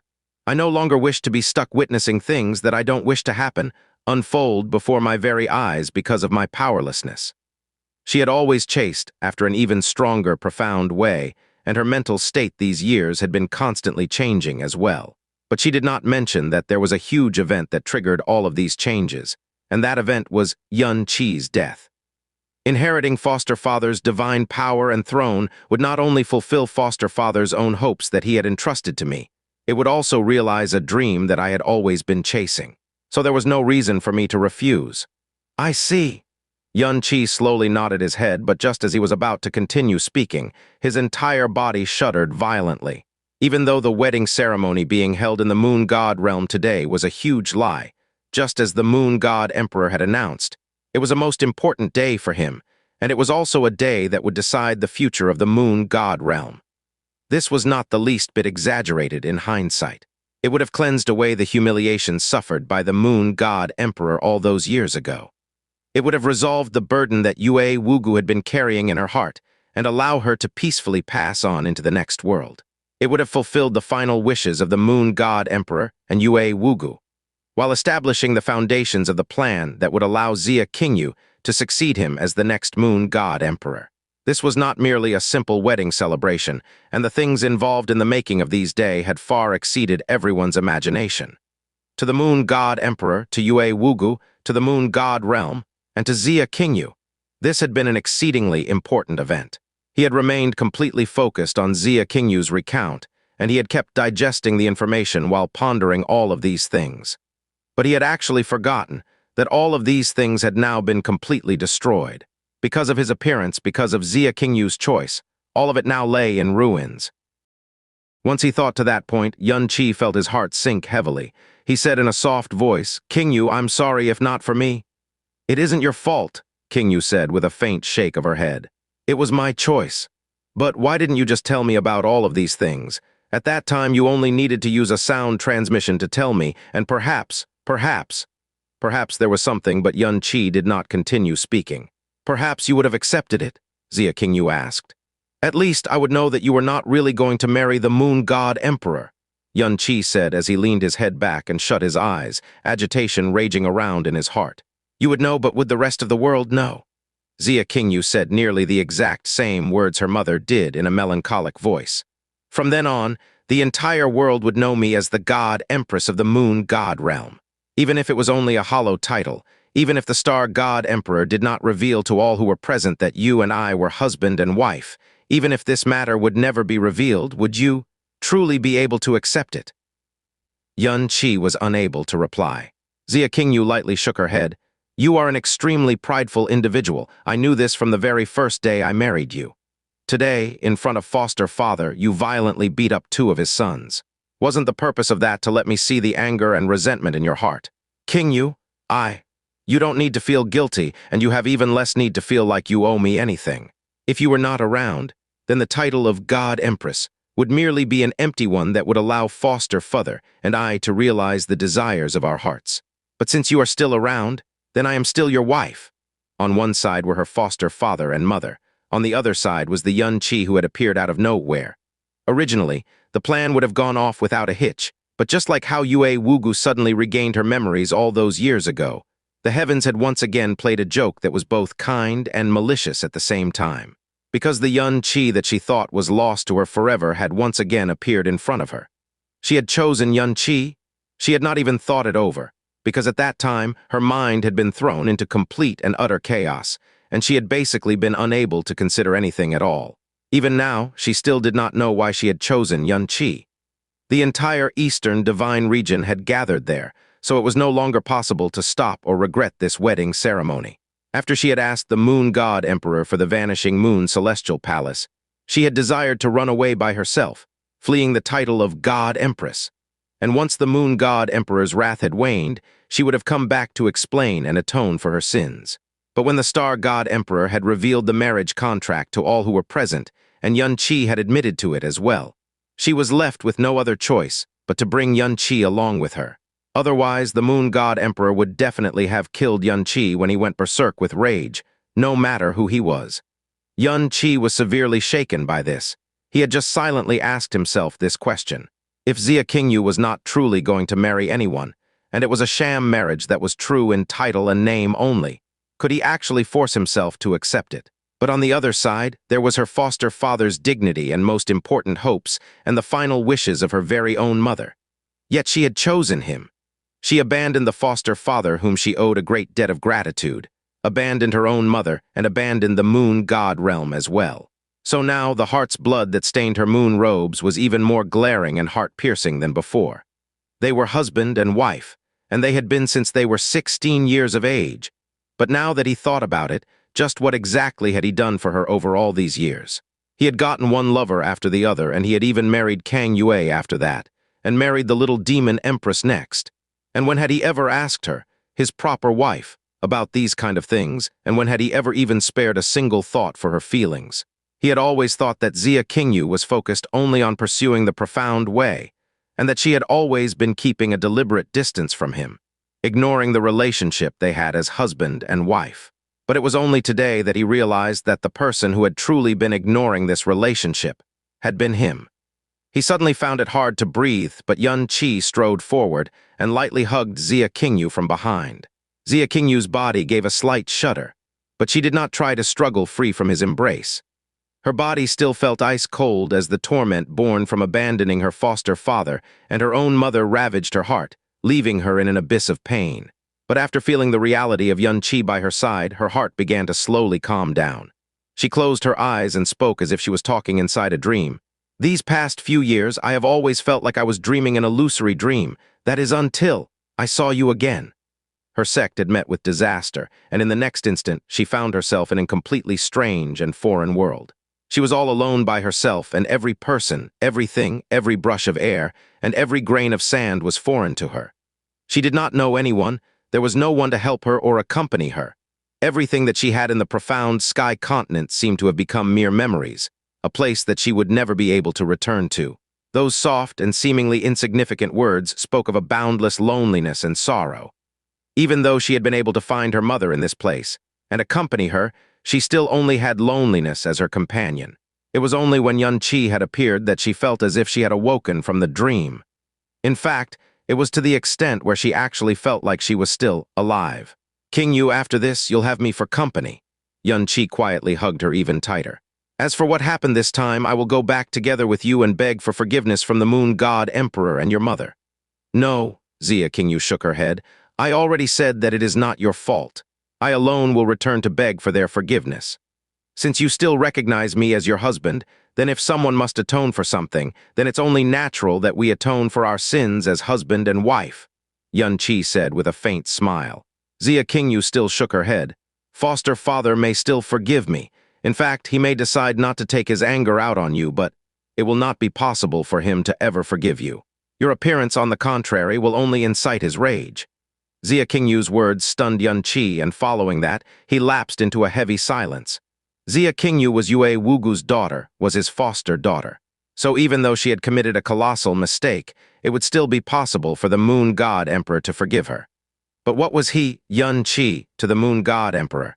As the main perpetrator for everything that had happened, not searching the entire eastern divine region in hot pursuit of him was already the limit. So on what basis would he be forgiven by the Moon God Emperor? Even though Xianxia had not done a single thing, 2 days is sufficient time for my foster father's rage to cool. King Yu's voice was soft and gentle as she sighed in her heart, a sigh that Xianxia would be unable to hear. So 48 hours from now, I will return you to the eternal heaven realm. After that, I will return to the Moon God realm to beg for foster father's forgiveness. You don't need to worry about me. Foster father has always treated me as if I was his very own. He will not censure me too excessively. You should focus on cultivating in peace within the eternal Heaven-Defying realm. That is indeed an extremely rare opportunity. Even though she had not paid any attention to the profound God convention, she also knew about the fact that the 1,000 heaven-chosen children would be entering the eternal heaven pearl. Just as Xianxia was about to reply, the vanishing moon celestial palace was suddenly rocked by something, and even the bright lights within flickered for a second. Xianxia's eyebrows sank as he swiftly let go of King Yu. What's going on? Just as he said those words, he looked out of the gigantic curtain of light in front of them into the starry expanse of the universe, and saw a person whose entire body was radiating golden light rushing towards them. The vanishing moon celestial palace's speed was extremely fast, but this golden-colored figure was actually able to slowly close the distance between them. And shockingly enough, the impact that rocked the ship just now was actually his profound energy attack. That is the golden moon god Yue Wuji, King Yu said as she gazed through the curtain of light, her jade features not showing any sign of alarm. Among the 12 moon gods, with the exception of foster father, he is the fastest among them. However, he will not be able to catch us. As she whispered those words, King Yu's snowy hand flipped, and following a flash of moonlight, the already extremely fast vanishing moon celestial palace actually steadily raised its speed by another notch. Immediately, the distance was no longer closing between them, and in the next instant, they actually began to gradually grow further and further apart. After he sensed this, the golden figure seemed to have grown enraged, and a golden-colored star that could cover the earth and block out the sun suddenly exploded forth and loomed over the vanishing moon celestial palace. The vanishing moon celestial palace was still one of the best profound warships in the entire god realm. So even when it faced power on the level of a moon god, it was still able to display outstanding defensive capabilities. Under that golden profound light, the vanishing moon celestial palace shook and trembled, and it was even knocked slightly off course. But in just a few short breaths, it once again regained its balance, and its speed was hardly affected at all. On the contrary, due to the aftershock, the golden figure was once again left even further in the dust. "I hope he won't chase us for too long." Just as Xianxia had finished muttering those words to herself, she saw the golden figure suddenly come to a halt. In only an instant, the figure completely vanished from their vision. Xianxia was slightly stunned by that, and her chest rose and fell rapidly. She muttered in a rather dazed voice, "Foster father's rage has already abated." A profound light flashed in her hand once again, and the vanishing moon's celestial palace began to slow down gradually. Flying at extreme speed would greatly increase the consumption of its fuel, and the only possible reason for the golden moon god to stop his pursuit was due to the moon god emperor's orders. This meant that the danger had perhaps resolved itself in advance, and so there was also no longer a need to fly at such an extreme speed, and they could ensure that they had enough resources to fly for another 48 hours. The air of tense nervousness only lingered for about 10 breaths more before dissipating completely. The two of them gazed at each other, but they simply stood there gazing at each other in silence. Xianxia was the first old friend that Xianxia had met in the God realm, and was Xianxia also not the first old friend Xianxia had met in the God realm? They were a couple that had been married for 12 years, yet they had met seldomly and left each other's side often, and each meeting would be followed closely by departure. Every time they had met, it was over in an instant, but every time they parted, it would be for months if not years, and there was even one time that they had thought death would separate them forever. If not for that wedding celebration and the marriage contract, perhaps there would be no way to prove that they were husband and wife. It was marvelous and strange that their lives always seemed to intersect and blend together. In Heavenly Sword Villa, it ended up being a battle between husband and wife. She had chosen to stay in Frozen Cloud Asgard, yet Xianxia had somehow become the first male disciple in Frozen Cloud Asgard's history. She had been sent to the God realm, and yet even though they had been parted by death, they somehow managed to meet again in this vast universe. It was as if there had been an invisible thread that bound them together, and it was a thread that linked them in countless ways. "How did you survive in the primordial profound arc all those years ago?" Xianxia opened her mouth first. "And just why did you come to the God realm?" "At that time, I had also thought that I was definitely going to die." What happened on the primordial profound arc was already a bit of a distant memory in Xianxia's mind, but it still remained extremely bright and fresh when he recalled it. He started recounting his tale to Xianxia from that point onwards. He told Xianxia about the existence of Jasmine. He also told her about how the primordial profound arc had brought him to the illusory demon world, and how that led to him finding his real parents and meeting the little demon empress. He then spoke about how he returned to the profound sky continent and saved Frozen Cloud Asgard from calamity.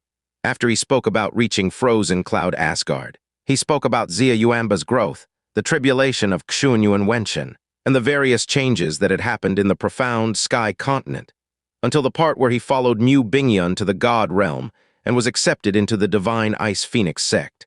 It was the first time that he had opened his heart to Xianxia to such an extent. Perhaps it was because her choice had impacted and moved him so much. Who would have thought that the Frozen Cloud ancestor was still in this world? To think that Frozen Cloud Asgard actually had such a mysterious relationship with the Snow Song realm, Xianxia said with a sigh filled with emotion. In the first year she had arrived in the God realm, Xianxia had found out from the Moon God Emperor himself that the frozen end divine art she had displayed was clearly the Snow Song realm's Ice Phoenix God investiture canon. But she was naturally unable to imagine just how marvelous and wonderful this mysterious relationship truly was. "If we have the opportunity to do so in the future, I will bring you to meet Palace Master Bingyun." Upon thinking of Mu Bingyun, Xianxia's heart warmed unconsciously. At first, I had thought that Palace Master Bingyun was an extremely cold-hearted and indifferent person, but it was only later that I discovered that she was not the least bit heartless. On the contrary, she was the most pure, warm, and gentle person I had met in my entire life. This time, I have definitely made her worry for me yet again. Before they knew it, the vanishing moon's celestial palace had already flown out of the eastern divine region and had flown into a vast and boundless universe they had yet to discover. Once one's cultivation reached the divine way, Their body could exist within the vacuum of space with no repercussions.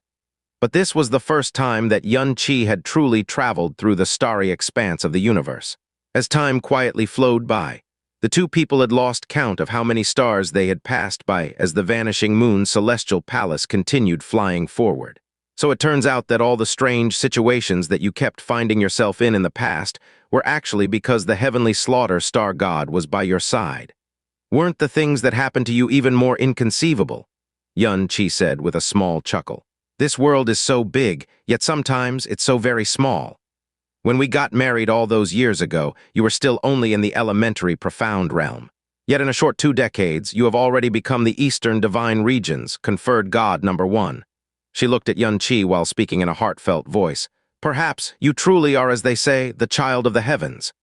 That's definitely not the case, Xianxia said with an extremely nimble wave of his hand. What child of the heavens? Those 9 rounds of tribulation lightning were clearly desperately and frantically trying to strike him to death. But in the end, it could do nothing but helplessly tremble beneath the might of the evil god as it dissipated powerlessly.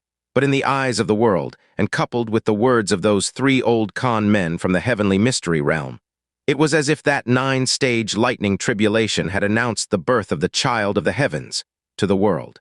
During the last few years, have you never thought of returning to the profound sky continent? Xianxia asked.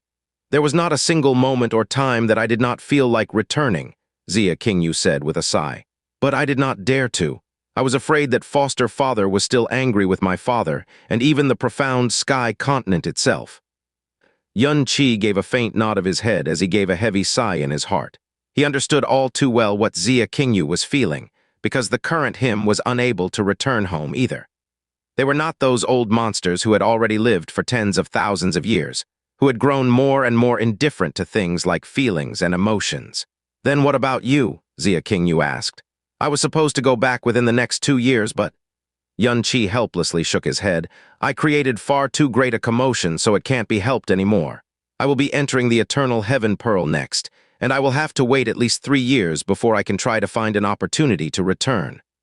When the two of them had first arrived at the God realm, they had never thought that they would actually somehow, within a few short years, actually be able to reach a height where they were able to move the clouds within the Eastern Divine Region. At the same time, it had also saddled them with a multitude of heavy burdens and worries.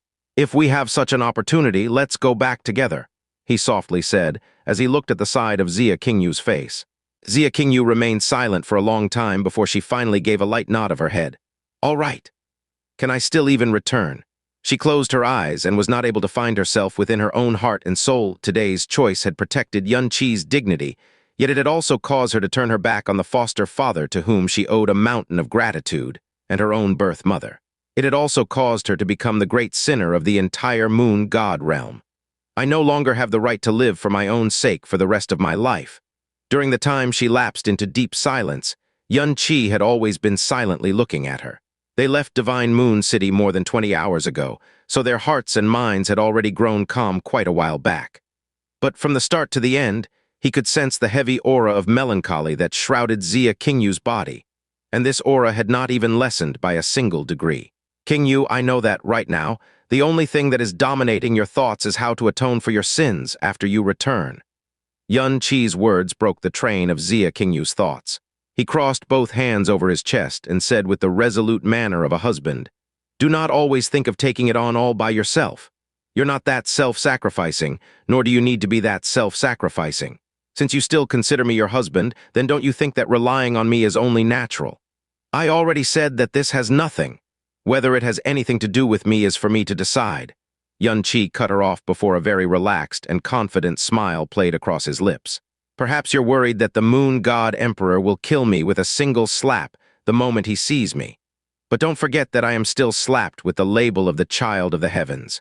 As long as he does not completely lose his sense of rationality, he is unlikely to go so far as to wantonly kill me without clearing up matters first.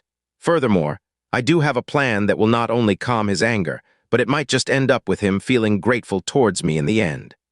So, you don't need to bring me to the eternal heaven realm first. Instead, it will be I who accompanies you to the moon god realm first. Xianxia's beautiful eyes swiveled towards him.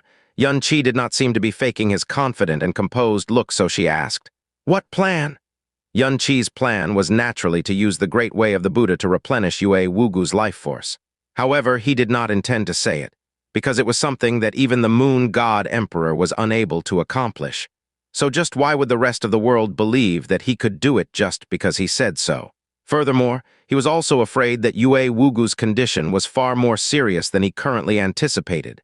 And at that time, it would instead cause Xia Qingyu to lose the very last bit of hope that she held in her heart. Of course, it's to send him a great gift that he will definitely be overjoyed with.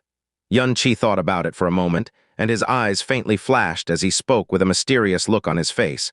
Cough, this great present is rather unique, so I will only be able to tell you if you close your eyes. Xia Qingyu's delicate brows gently drew together. It seemed as if she really wanted to know the method that Yun Chi had mentioned, so she complied with his words and closed her eyes. The beauty had closed her eyes, and the clean and bright light of the celestial palace illuminated her body. It was as if she was a painting of a peerlessly beautiful goddess illuminated by moonlight, as she floated down to earth. Her robes were as white as snow, yet they paled in comparison to her beautiful skin, which was as lustrous as white jade and as smooth as rouge. She simply stood there quietly, her breathtaking beauty and grace assaulted him head-on. She was as beautiful as a fairy, and even the words, transcending all conventional understanding, would barely be able to describe her. 12 years ago, Xia Qingyu was already beautiful enough to cause the ruin of cities and countries, and her current beauty had transcended this earthly world to an even greater degree. Even Yun Chi had instances where he could not quite believe that this person was actually his wife.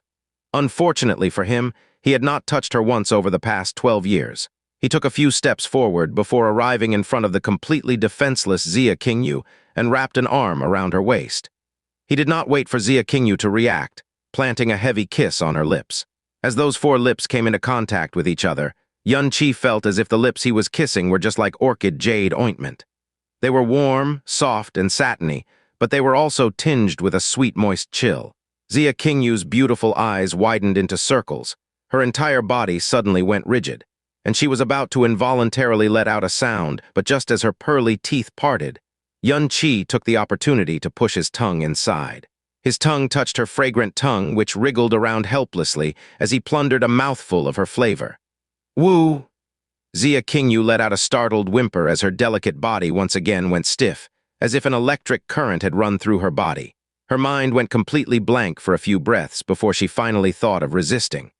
But the resistance that she put up, while her heart and mind were in complete chaos, was not to push Yun Chi away with all her might. It was to panickedly use her pink tongue to push against Yun Chi's tongue in an attempt to force it back into his own lips. Her small tongue was smooth and tender, so rather than saying that she was resisting, her actions, in actual fact, seemed to be bashfully egging him on. The soft and delicate body in his arms had gone completely limp, and it was lushly curved in an extremely enticing manner.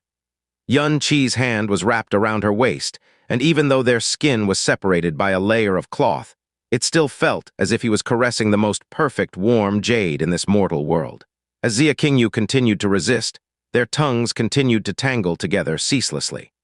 The fragrant saliva that flowed from her mouth to his caused him to continuously tighten his grip on her waist as he hungered even more to wantonly violate every corner of her open mouth. Finally, following an anxious gasp from Xia Qingyu, her pearly teeth fiercely bit down on Yun Chi's tongue. Ah! Yun Chi let out a strangled cry, and he finally withdrew his tongue. After that, he was pushed back several steps by Xia Qingyu's weak and helpless push. He covered his mouth and sucked in a breath before saying with widened eyes, Xia Qingyu, are you some sort of dog? You! Xia Qingyu's face was flushed red as she kept gasping softly. Even her hair was in some disarray. There was a trace of fresh blood inside her mouth, and it was clear that Yun Chi's tongue had been bitten so hard that she had broken the skin. Furthermore, this bit of blood caused her already chaotic mental state to become even more helpless as she swallowed it in a daze. She had never thought that Yun Chi would have so much guts. She had expected even less that he would suddenly, compared to Xia Qingyu's disordered aura. Yun Chi finally sucked in a breath fiercely, but his face was not red nor was his heart thumping in his chest. On the contrary, he said in an exaggeratedly obsequious way, "So do you suddenly feel better?" He had clearly just assaulted her all of the sudden, yet he was acting as if he was helping her dispel some of her woes. In a huff of anger, Xia Qingyu directly turned around. not wanting Xianxia to see her helpless expression. However, the worries in her heart had indeed somehow grown a lot lighter. It can't be that she's really angry, right? Xianxia quietly made a small grin as he howled in his heart. 12 years, 12 years. I finally kissed her for the first time, so of course I have to kiss her more fiercely. This could probably considered a big step forward, right? Xia Qingyu remained silent. If Xianxia had been standing in front of her, he would see that her chest was still violently heaving. We have been husband and wife for 12 years already, but it has always been in name only. So you couldn't actually really be angry because of just this, right? Xianxia's voice grew much softer as it started to sound a bit resigned, and even aggrieved. Xia Qingyu's chest rose and fell yet again. Her expression finally started to relax, but her mouth and lips were still filled with the sensation of Xianxia's touch and his flavor. It would not go away, no matter what. After hearing Xianxia's words, she felt some guilt appear in her heart, and she said in a soft voice, "I'm sorry, I'm still not used to it." "There's no problem, you can slowly get used to it," Xianxia swiftly replied. But after that, it seemed as if he realized those words were not appropriate, so his voice obediently grew softer again. "What I meant was, after this instance, if you're not willing, I definitely won't do it again. But can I just hug you for a while instead?" After hearing Xianxia's careful and somewhat pathetic request, Xia Qingyu simply could not get angry with him. On the contrary, her heart was filled with guilt towards him. Yes, she was his wife after all. Amen.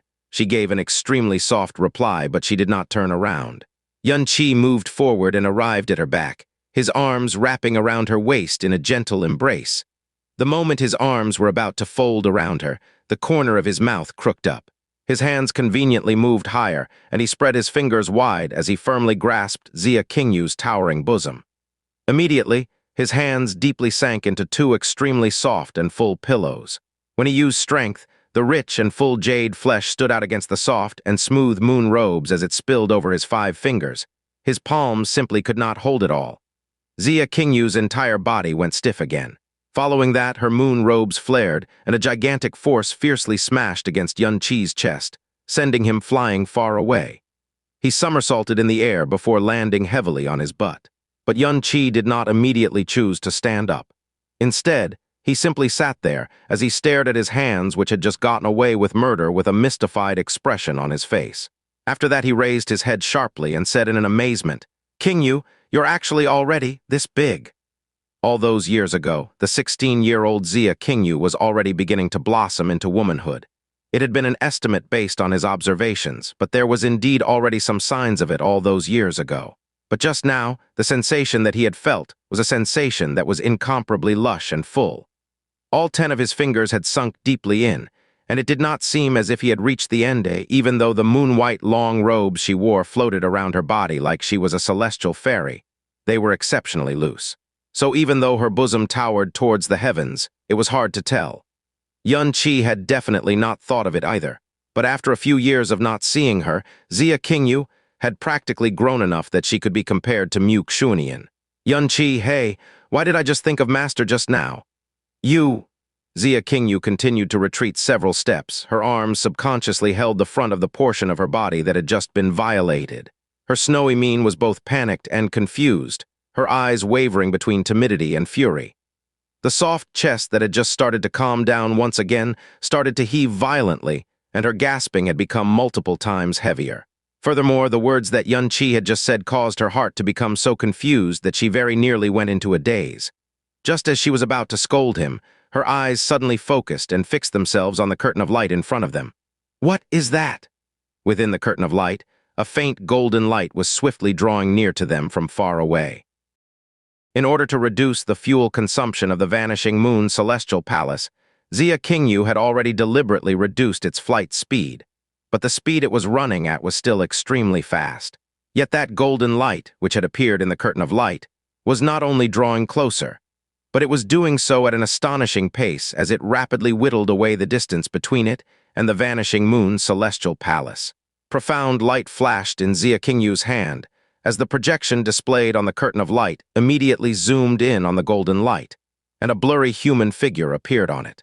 It was at this moment that Xianxia also strode forward. The figure displayed in the curtain of light was growing clearer and clearer. Gradually, he was able to make out the image of a woman dressed in luxurious golden robes, her face clearly covered by a golden mask that was shaped like wings. Those golden robes, the exceedingly beautiful curves of that lush figure, and that golden mask which covered more than half of her face, Yun-Chi's brow jumped up fiercely. Xianxia Yinger, you're saying that it's the Brahma monarch goddess, Xia Qingyu said with faintly furrowed brows. Why would she be in this place? There was nobody in the god realm who had not heard of the Brahma monarch goddess name. But they had already left the eastern divine region, so why would she appear here? Was it a coincidence?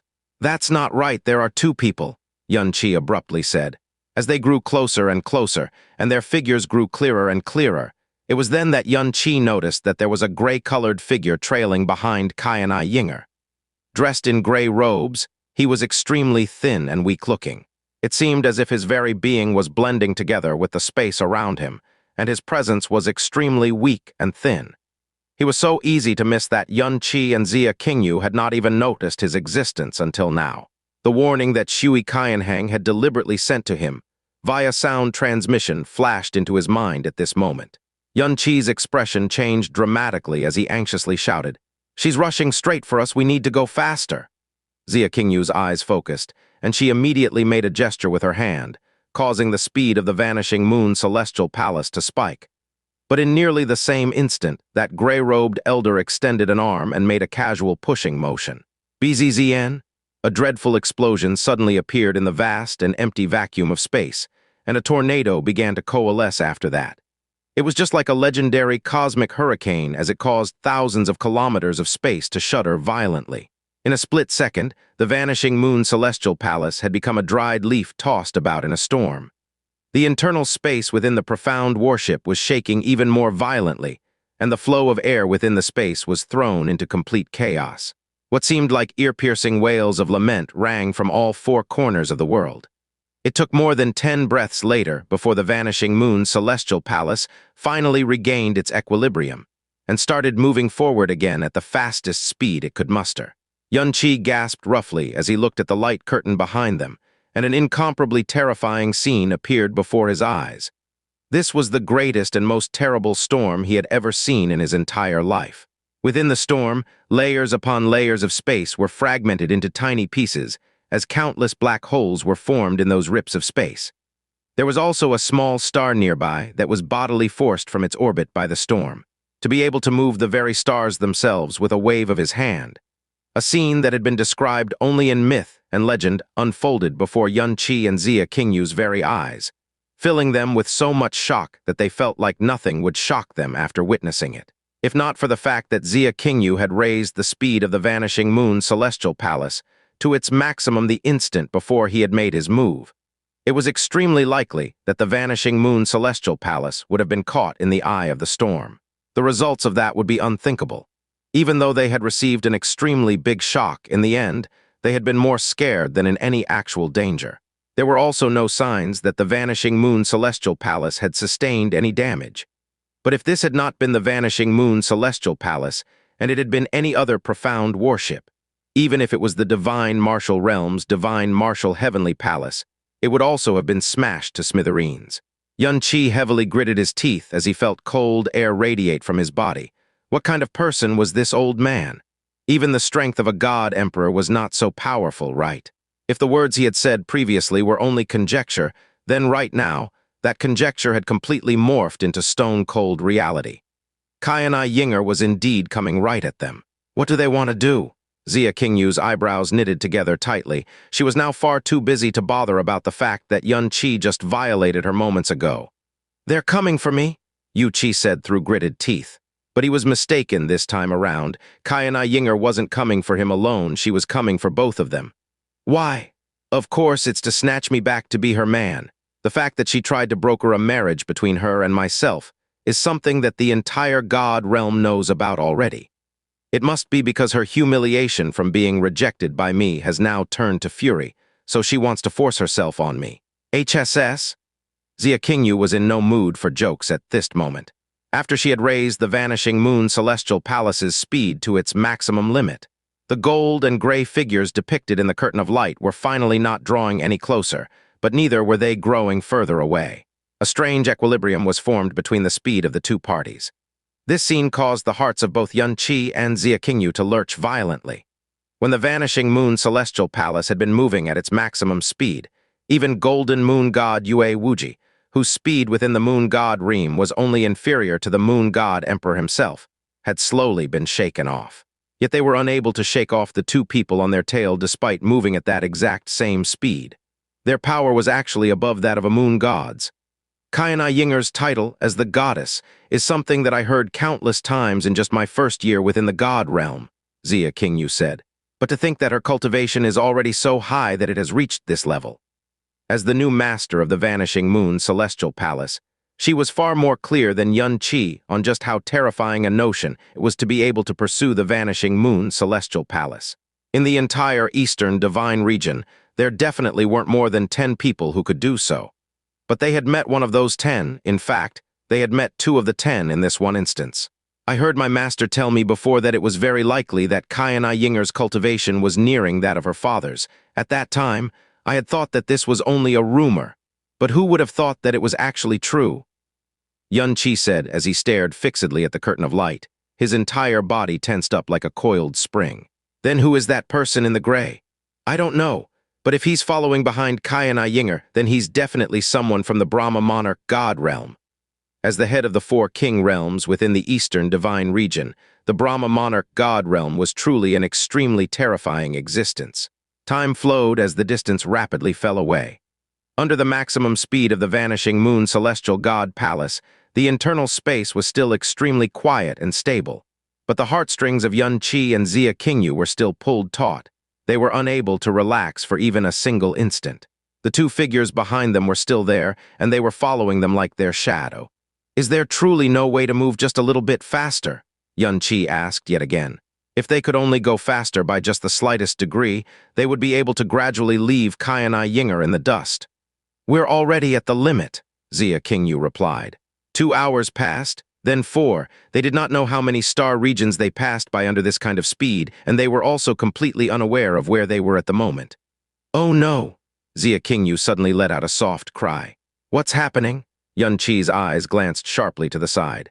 At its maximum speed, the Vanishing Moon Celestial Palace's fuel consumption is simply too high. Xia Qingyu gave a gloomy sigh. It won't be able to last for much longer. Yun Qi's scalp immediately went numb. He had long thought of this point, but in the end, he had never dared to ask. Right now, we can only hope that they run out of endurance first and give up their pursuit, Xia Qingyu softly said, yet she sighed powerlessly in her heart. Once they had reached that realm of power, their profound strength would be far more robust and solid than a normal person would be able to imagine. So this possibility was extremely low. It was at this time that the curtain of light suddenly flashed with an abnormal gold light. Yun Qi involuntarily turned his head. In a glance, he could see that a golden star composed of light was gathering at the tip of Xianxia Yinger's finger. This star of light was extremely tiny, and at first, it seemed as though it was just a weak little dot of light. But within the next instant, it felt like his eyes, heart, and soul had been completely pierced through. And this was just a mere projection of its power. Yun Qi's pupils shrank as he roared with all his strength. Dodge that attack! This loud roar clearly startled Xia Qingyu, but it also caused her hand to twitch involuntarily, causing the Vanishing Moon Celestial Palace to abruptly roll up and over. SSSSD? This was definitely the most dreadful ripping sound Yun Qi had heard in his entire life. It was exactly when the Vanishing Moon Celestial Palace was making its roll that an extremely small golden light skimmed the underside of the warship. After that, it cut across a small star that was an unknown distance in front of them. A long golden glow immediately carved itself into that star. Then, the entire star was engulfed in that golden light and slowly tore itself apart, and ruptured. Following that, a cosmic storm that could devour the heavens and earth filled the void where the star had been. A star had been annihilated.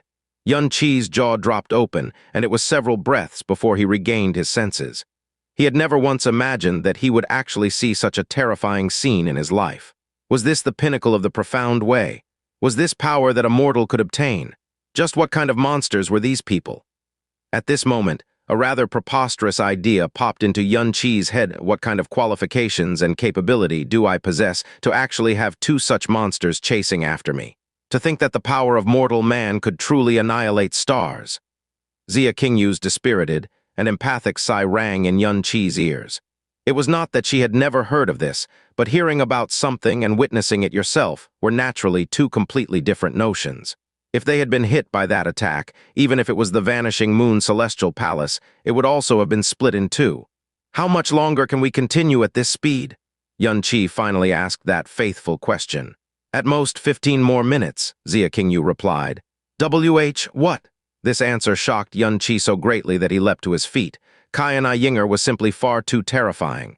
If they fell into her hands, even 10,000 of him and Xianxia would not be able to put up the least bit of resistance. And this was without even considering the gray-robed old monster that was by her side. The Vanishing Moon Celestial Palace could only maintain its maximum speed for about 15 more minutes. This also meant that right now, they could no longer depend on the Vanishing Moon Celestial Palace. Now that he had considered all of these things, Xianxia swiftly regained his composure. He stared at the curtain of light as his eyes began to narrow bit by bit, even though he did not know what Xianxia's goal was, for she who rarely even made an appearance to not only chase them personally, but to even chase them beyond the eastern divine region. It was definitely no ordinary scheme that she had in mind. We definitely cannot fall into her hands. It looks like the only choice that he had now was to use the Void Illusion Stone to escape together with Xianxia. As to where it would send them, that would all depend on fate at that point. In any case, it was far better than landing in the hands of these monsters whose motives were unclear. He looked over towards Xianxia, only to discover that her crescent brows had tightly knit together and her gaze had grown cold and focused. It was as if she was pondering something and she did not seem the least bit panicked. "Qingyu, could it be that you've thought of something?" Xianxia inquired. "We need to quickly head to that place," Xianxia suddenly said. "That place?" Xianxia was briefly puzzled by those words. But at this time, he suddenly noticed that a white blur had appeared in the curtain of light in front of them. As the Vanishing Moon Celestial Palace came closer, Xianxia could gradually see that it was a white vortex, a spatial vortex. There were no stars in sight within this vast region of space, and they could not see anything else either. The only thing they could see was the solitary and quiet presence of that white spatial vortex hanging in the middle of nowhere. Upon looking at it, Xianxia was suddenly struck by a strange feeling that came out of nowhere. It was the true center of this entire universe, the core of everything in existence. "What is that?" Xianxia asked. "The God realm of absolute beginning," Xianxia slowly said. Xianxia's brows twitched violently upon hearing that. "That's the fabled God realm of absolute beginning." The words God realm of absolute beginning were words that Xianxia had already heard far too many times. It was at the center of the 4 divine regions, and it was also the core of the primal chaos dimension. It was the most ancient and most gigantic ancient secret realm in this world. It was also rumored that it was the secret realm in which the ancestral god herself had resided during the beginning of the primal chaos dimension. Stored within the God realm of absolute beginning were countless primordial treasures. The drop of divine water of absolute beginning that was used on Xianxia had also come from this place. But there were also the many legacies left behind by the true gods that had yet to be discovered. However, at the same time, these opportunities were accompanied by extreme danger. The God realm of absolute beginning was swimming with strange and fierce primordial beasts that did not exist in the world outside it. The more formidable a treasure, the more likely it was to radiate a spiritual aura that would attract powerful wild beasts which would try to possess it. Thus, if one wanted to take the treasures discovered within the God realm of absolute beginning, even if they were as strong as a divine sovereign or a divine master, one needed to steel themselves for the likelihood of death. The God realm of absolute beginning did not belong to any divine region, much less any star realm. Anyone could enter it, and there were no laws of restriction. Although this place had caused countless powerhouses to drool as they stared in its direction, at the same time it also caused them to flinch back the very next instant. As for the younger generation of profound practitioners, the God realm of absolute beginning was a forbidden ground they were absolutely not supposed to approach. Otherwise, it was no different from committing suicide. But right now, it was the only option they had. "We're going in." Xianxia's gaze was cold and resolute. The trajectory of the Vanishing Moon Celestial Palace changed slightly as it flew directly toward the white vortex which whirled in the center of the universe. In a location far behind the Vanishing Moon Celestial Palace, Xianxia Yinger's golden eyes faintly flashed as she looked at the white-colored spatial vortex and the direction the profound warship was pointed in. "It looks like they are prepared to enter the god realm of absolute beginning," Guju said. "How naive," Xianxia Yinger said as a faint smile played across her lips. "However, they have actually picked a rather good location for me."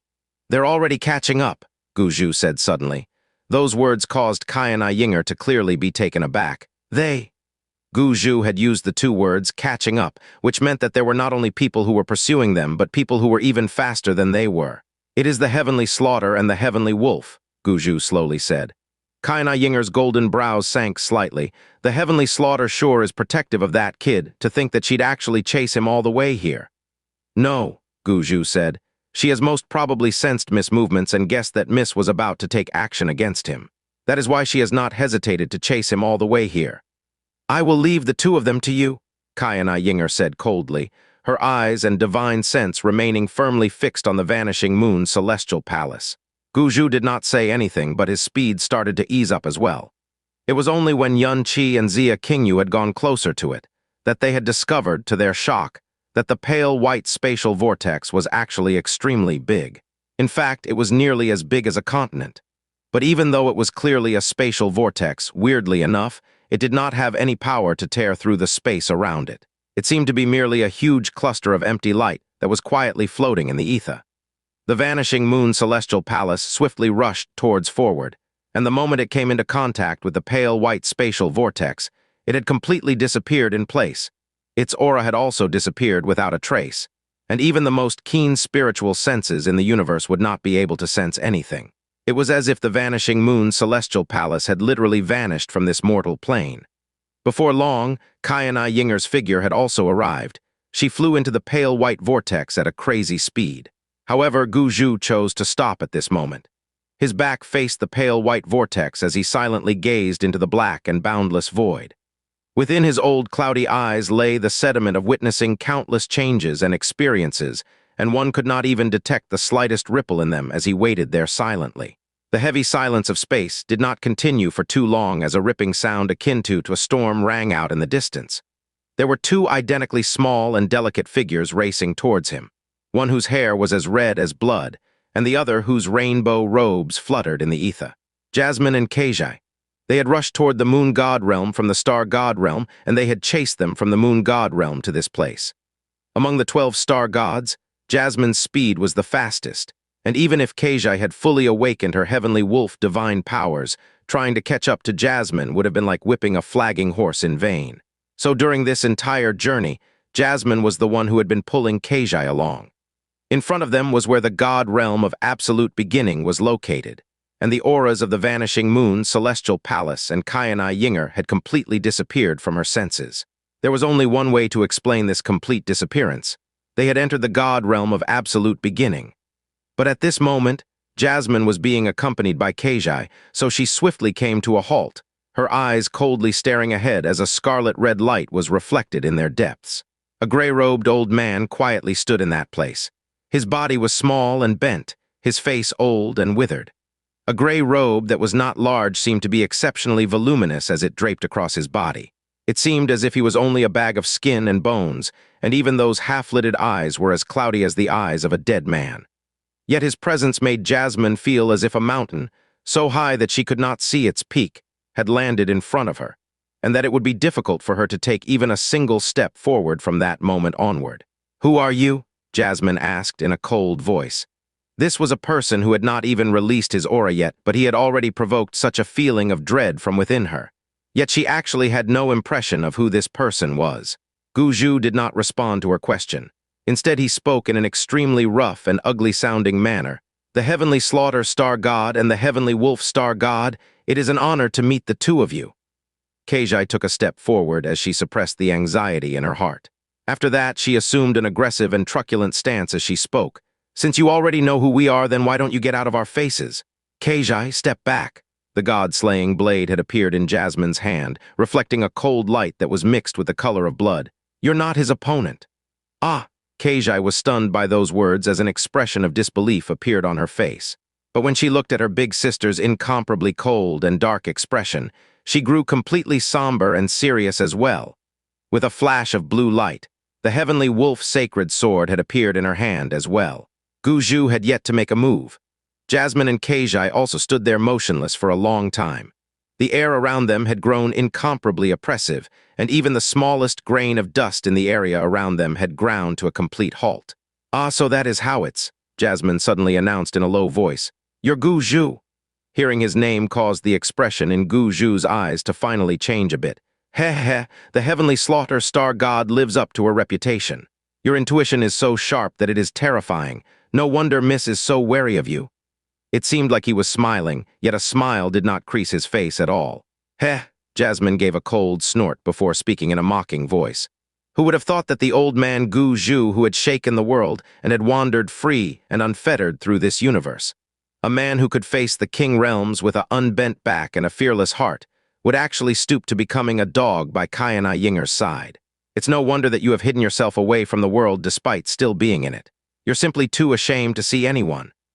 Gu Zhu was not enraged in the slightest at those words. Not a single ripple appeared in his mental state. The fact that this old one could survive until this day is entirely due to the Brahma monarch god realm. So what exactly is wrong with being the Miss Dog, Jasmine? Old man Gu Zhu? Keijai's mouth gaped open. Wasn't he supposed to have died many years ago already? She searched her memory frantically, and it was only when she searched the memory fragments left behind by the heavenly wolf star god 3 generations before her that she was actually able to find the name, Old Man Gu Zhu. Even though I don't know how you've been able to survive until now. Jasmine's eyes grew colder and colder, and as she released her killing intent, the pungent smell of fresh blood began wafting from the god's slaying blade in her hand as well. If you dare to interfere with me today, then this princess will definitely leave you without a whole corpse to bury. Gu Zhu slowly joined his hands together in front of his body before he spoke in a gentle voice. The blade of the heavenly slaughter star god has never left a whole corpse behind before. This old one should have been died a long time ago, so if I am able to die under the god-slaying blade of the heavenly slaughter star god, it would not be in vain. Following that, his gray robe started to billow as a thin thread of air began to quietly swirl around him.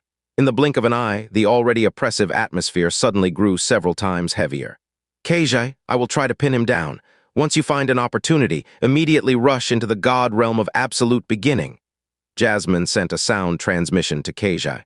She had said try to pin him down, so it was very clear that Jasmine did not have much confidence when facing the quiet, oppressive might of Gu Zhu. Amen. Keijai could only agree. Xianxia Yinger had already followed them into the god realm of absolute beginning, so there was basically no time for them to hesitate any longer. Since you have already admitted that you are a dog paddling alongside Xianxia Yinger, then if this princess calls you old dog Gu Zhu, you shouldn't mind too much, right? Jasmine's eyes narrowed into thin slits. But it was at this moment that the light in her eyes reflected a most extreme danger, and the corner of her mouth crooked up in a cruel smile that would strike terror into the hearts of most people. It was most probably because of Xianxia's influence, but her tongue had become far more poisonous than it had been initially. Furthermore, she had even learned how to agitate and enrage an opponent before they engaged in battle. As her icy voice fell, the god-slaying blade flashed with a cold light, but it was at that very moment that her gaze violently jerked to the side. On the other side, Gu Zhu's old eyes also flashed as he swiveled in the same direction that Jasmine was facing. "Ah, what's happening?" Keijai asked. "Someone has come," Jasmine said in a low voice as she felt her heart violently sink in her chest. An aura was currently approaching them from far away, but it was traveling with extreme speed from the direction which they had arrived. This aura was extremely cold and also incredibly strong. Furthermore, upon seeing Gu Zhu's reaction, it was also clear that this aura's appearance had taken him by surprise. Was it friend or foe? "Who is it?" Keijai asked impatiently. But Jasmine did not respond.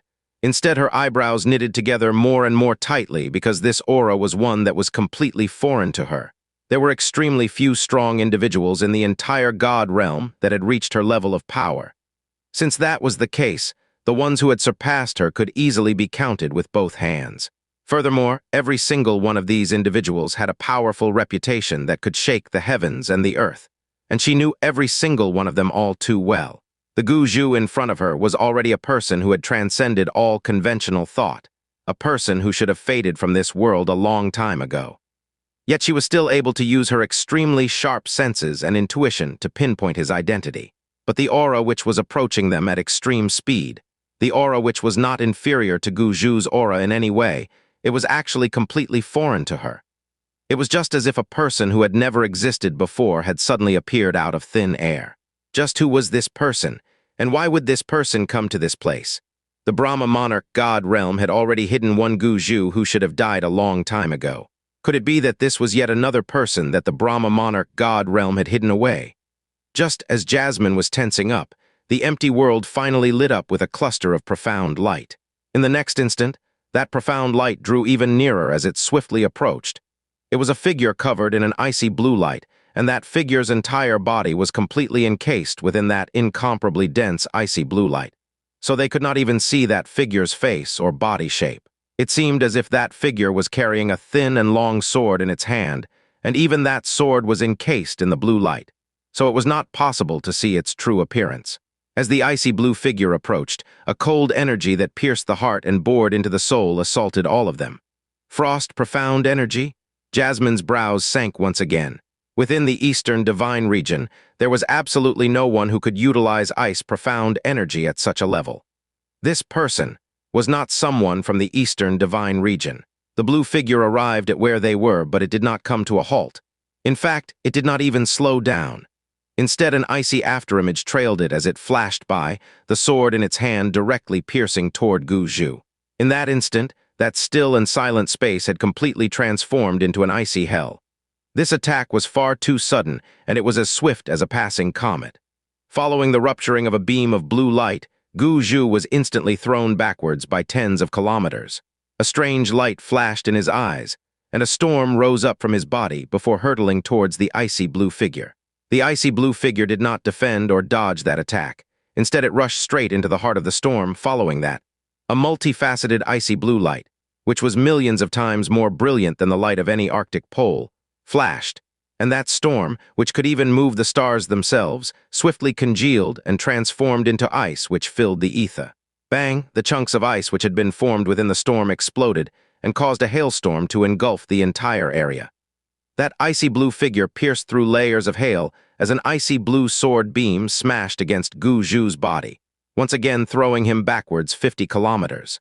As she stared at that figure that was completely encased in icy blue light, Xianxia had grown completely dumbfounded, and a soft, involuntary gasp of surprise had escaped her lips.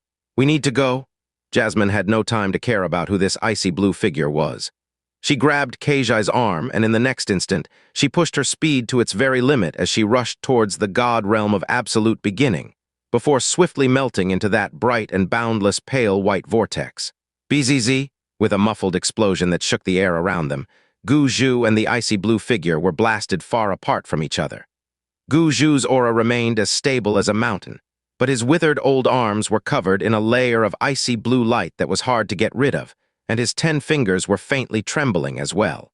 He looked at the figure, which was completely encased in that icy light that revealed nothing, before speaking gently. "In all the known world, the only people who have cultivated ice profound energy to such a level are the Blue Dragon Emperor and the Ice Killin Realm King." The icy blue figure. "Moreover, you have not used any profound arts, yet you can use just your ice profound energy alone to go head-to-head with this old one. Furthermore, you should also be a woman." Gu Zhu's eyes flashed with a strange light. "You are the Western Divine Region's Blue Dragon Emperor." According to past experience and rumors, there were very few people in the god realm that would be able to go head-to-head with him. The icy blue figure. Gu Zhu let out a rare empathic sigh. "This child Xianxia does indeed have an extraordinary and mysterious relationship with your dragon clan. It looks like the young miss has acted with undue haste this time around." It was very clear that he was convinced that this icy blue figure was undoubtedly the Blue Dragon Emperor, because given his knowledge, there could be no other possible alternative. The icy blue figure remained completely silent. The sword in its hand pointed towards him and blue light flashed. That flash of light caused an ice curtain that could cover the sky to appear, as an aura that was so cold it cut at one's heart firmly locked onto Gu Zhu. Following a flash of white light, the world in front of them had undergone a drastic change. The vanishing moon celestial palace fell at a rapid speed before heavily smashing against the ground. Afterwards, Xianxia pulled Xianqi along as they swiftly flew away from the warship. The god realm of absolute beginning. Incomparably heavy and ancient, the air and aura within this place were completely different from that of the outside world. With a single glance, they could see that the sky and the ground in this place were all shrouded in a gloomy shade of ash gray. This spread as far as the eye could see, painting a bleak picture of desolation that was hard to put into words. Xianqi had this extremely distinct feeling. He felt as if he had jumped through a tunnel that went against the flow of time, and he had suddenly ended up in the extremely distant past. "This is the god realm of absolute beginning," Xianqi said with an emphatic sigh as he surveyed the surrounding area. The area they were in was vast and quiet, but it was also filled with a solemn and heavy aura that caused one's heartstrings to tense up unconsciously, not allowing either of them to relax in the slightest. "That's right," Xianqia swiftly replied. After that, she put away the vanishing moon celestial palace with a wave of her hand. It was clear that the ash-gray ground in this place was extremely hard and durable. The vanishing moon celestial palace had fallen at an extreme speed, but it actually only created a shallow dent that was not even 10 feet deep. "Let's hurry up and go." Xianqia did not dare to linger for a single second. She grabbed Xianqi and chose a direction at random as she fled. The aura and the size of the vanishing moon celestial palace made it all too big a target, so now that they had arrived in this place, they needed to immediately find a place where they could hide. "Where are we going?" Xianqi asked. "We're going to find a place where we can hide," Xianqia said. "The god realm of absolute beginning's starting location is extremely big. Right now, we can only hope that the ones chasing us have been sent to a place extremely far away from us. Before they find us again, we need to hide ourselves as best as we can." It was just that the people who were chasing them were counted among the most dreadful monsters in this universe. Hiding from their spiritual sense was still as hard as reaching the heavens, even in this god realm of absolute beginning. "Have you been here before?" Xianqi asked another question. "I haven't." "Then why would you know about where the god realm of absolute beginning was located in the first place? Also, you seem to be quite familiar with this place." It was definitely not a coincidence that the vanishing moon celestial palace had flown directly towards the god realm of absolute beginning. It was now clear that from the moment that they had discovered Qianai Yinger and that gray-robed elder, Xianqia had deliberately flown in this direction. "Foster father had given me several unique memory fragments before," Xianqia said with knitted brows as she surveyed the area in front of her to find a place they could use to hide. Those memory fragments contained a lot of important information regarding the 4 divine regions. "So that's why," Xianqi said with sudden clarity. At the same time, he sighed empathically in his heart. The Moon God Emperor had already started making preparations for her to succeed his position as Moon God Emperor a long time ago. It looks like he truly wanted Xianqia to inherit his power and position as God Emperor, and it was not just some spur-of-the-moment decision. The heart of glazed glass and the 9 profound, exquisite body. It looks like the meaning and implications these things had in the God realm far exceeds my current knowledge and imagination. To think that it would even make a God Emperor go this far. "But I don't think that we can hide from the spiritual perception of those 2 people," Xianqi suddenly said. What a joke. One of them could alter the orbit of a star by lifting his hand, and the other could use a single finger to destroy a star, these legendary rank monsters. Even though he could use the moon-splitting cascade combined with the extreme mirage lightning to hide, there was still no way he could hide from them. "The aura within the god realm of absolute beginning is unique," Xianqia explained. "It will greatly suppress the spiritual senses of all living creatures which come from the outside. Furthermore, every blade of grass and every tree, and even every grain of sand in this place will release a rather dense and heavy aura. If you hide among these things, it will also be able to greatly confuse the senses of other people." Xianqi faintly closed his eyes and released his spiritual perception. Soon after, his eyes opened, and astonishment could be seen in them, because the radius of his perception had been suppressed to a mere 1/10 of what it usually was. The aura in this place was not muddy, it was instead dense and thick to an astonishing degree. So their perception, just like their physical bodies, felt as if it was being suppressed by a gigantic boulder. After he tried releasing his spiritual perception, an extremely intense feeling of inferiority directly struck at his heart and soul. This feeling told him that this was not a place that he should be in. Within this world of absolute beginning, he was a tiny existence who could be wiped off the face of the earth at any instant. But even if that's the case, it will still be difficult to escape the spiritual perception of those two monsters, Xianxia said with sunken brows. It was not that he was being pessimistic. That was simply the cruel reality of the situation they were in. Even if the spiritual perception of those monsters was suppressed to a tenth of what it usually was, they were still monsters. Then it's up to fate at that point, Xianxia said softly. Her gaze continued to sweep the area in front of her as she murmured to herself, "If we are lucky enough to find an energy jade, then that would be ideal." Rare treasures littered the god realm of absolute beginning. It was extremely hard to find an energy jade that could power the Vanishing Moon's celestial palace for a long time in the outside world. But it was not that hard to find one in this place, however. Wanting to take it away would be as hard as trying to reach for the heavens. That was because even the weakest wild beast in this place was far from something that they could contend with. Then there's no need to worry too much. Xianxia's mental state was not as heavy or solemn as Xianxia. If we really can't get away, we can still use the Void Illusion Stone to flee. Xianxia's words fiercely jolted Xianxia, and her beautiful eyes swiveled towards him. You have a Void Illusion Stone. Void Illusion Stones were the most valuable treasures in every sense of the word. Furthermore, it was a distinctly finite resource. If you used it once, it was gone forever. Even an existence like the Moon God Realm only had 3 stones. Yes, Xianxia nodded his head. It's only that we are not able to decide where we will be taken to if we use this item. So unless it's our last resort, I really don't want to use it. Whatever it is, it would be far better than falling into their clutches, Xianxia softly said. The heaviness that was weighing down on her heart had been lightened considerably by the 3 words, Void Illusion Stone. They did not know exactly why Xianxia Yinger and that gray-robed elder were chasing them. But for them, not knowing their goal had made it more terrifying instead. Your Moon God Realm should also avoid illusion stones, right? You're so important to your foster father, but he did not give you one of them to protect your life. Xianxia's consciousness submerged into the sky poison pearl as he asked that question. I've never left the Moon God Realm before, so I did not need one. This was the first time that she had left the Moon God Realm.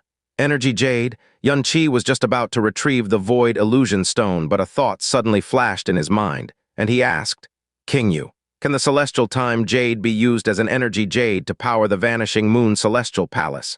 You have a Celestial Time Jade. Xianxia's beautiful eyes swiveled towards him once again, and this time, they clearly flashed with an astonished light that was even more intense than before. With a simple exercise of will, the hand which was fishing for the Void Illusion Stone grabbed the Celestial Time Jade instead. This was the prize for coming in top 4 in the conferred god battle. I heard Palace Master Bingyun tell me that it could be used as an energy resource. Xianxia stared steadily at Xianxia for a good long while. It was a kind of helpless and astounded gaze that showed that she hated that she could not beat him up on the spot right here and now. Why didn't you take it out earlier? I didn't think of it until just now, Xianxia said as he blinked, an innocent expression displayed on his face. After the conferred god battle had ended, his mind had been fully preoccupied with the star god realm and Jasmine. So that Celestial Time Jade had simply been stored away by him once he had received it, and he did not even spare it a single glance after that. Xianxia could clearly see Xianxia's chest heave violently, but he did not know if it was because she was angry at him or if she was breathing a long sigh of relief. It was just that her stance was horizontal as she flew, and her silky bosom was simply far too full and lush. So just a light and simple movement was already enough to cause blood to rush violently to the head of any man. Xianxia silently swallowed a mouthful of saliva. The Celestial Time Jade is one of the best energy jades in existence. It is extremely hard to get your hands on one, Xianxia explained. One piece of Celestial Time Jade could allow an ordinary profound warship to fly for 100 years. Even if it is the Vanishing Moon Celestial Palace, a piece of Celestial Time Jade would allow it to fly at its maximum speed for an entire month. Really? Xianxia was shocked by those words. The Celestial Time Jade was after all one of the grand prizes of the Profound God Convention, so it definitely was not some ordinary thing. Are you still not going to hand it over to me? Xianxia's snowy hand extended forward. A helpless look spread across her jade features. If Xianxia had simply taken out the Celestial Time Jade before this, they would not have needed to take their chances in the god realm of absolute beginning. No matter how strong Xianxia Yinger and that gray-robed elder were, it would still be impossible for them to chase them at full speed for an entire month. It would be such a strenuous affair that it might just kill them due to tiredness. The celestial time jade was not too big, and even the profound light that flashed from it was not too strong. It was merely covered with the thin and pure light of the moon and stars. Xianxia had previously found it hard to imagine that this piece of jade could actually contain such a terrifying power. The profound god convention that was held this time was extremely unique, so the grand prizes given out at the end were also far better than before. These 4 pieces of celestial time jade were given to the 4 conferred god children, who had placed in the top 4 of the competition to aid their cultivation when they entered the eternal Heaven-Divine realm, to allow them to become towering giants of the Eastern Divine region at a much quicker rate. These 4 pieces of celestial time jade had come from each of the 4 great king realms. In order to get the other 3 king realms to surrender a piece, the eternal heaven god emperor had spent a considerable amount of effort. If he was to discover that Xianxia was actually going to use it as the fuel of a profound warship, it would not be surprising if he vomited blood out of rage and exasperation. Xianxia held up the celestial time jade in both hands. Following a simple thought from her, the celestial time jade vanished from her hand and was inserted into the vanishing moon celestial palace. As such, as long as we are not hit by any of their attacks, we shouldn't be in too great a danger. Xianxia tightly grasped Xianxia's hand. Let's go. Oh, really? It's such a pity then that you won't be able to leave anymore. Just as Xianxia was about to summon the vanishing moon celestial palace, the cold and cutting voice of a woman suddenly rang in their ears. The sound of this voice stirred the soul just like a note of legendary celestial music, but the dreadful oppressive might contained within caused Xianxia and Xianxia to immediately stumble into the abyss. It felt as if a titanic mountain was weighing down on their bodies as they fiercely tumbled from the sky and fell unceremoniously to the ash-gray ground of the realm of absolute beginning. But that titanic mountain still did not disappear as it pressed down on their bodies, causing them to be unable to rise up from the ground. In fact, they could not even lift a pinky in their current state. Their profound energy had been completely sealed away, and they were not able to move even a thread of it. This was a suppression that they were completely unable to resist. Even if their profound strength was 1,000 times more than it currently was, it would also not be possible for them to offer up an iota of resistance. Because this peerlessly dreadful suppression was coming from the Brahma monarch goddess herself. Shit. Xianxia's heart sank fiercely. He had not even able to detect a hint of Xianxia arrival. Because of the other party's dreadful strength, even if his spiritual sense had not been suppressed, he would still definitely be unable to detect it. It was even possible that Xianxia had long been by their side as she mockingly eavesdropped on their conversation. But now that their bodies were entirely suppressed, and they could not even move a single muscle, even using the void illusion stone to flee had become a vain hope, much less hoping to use the vanishing moon celestial palace. A golden figure slowly descended from the sky to land in front of the duo.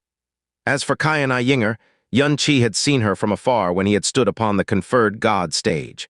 But right now, she was right in front of him, only a few steps away from him at that.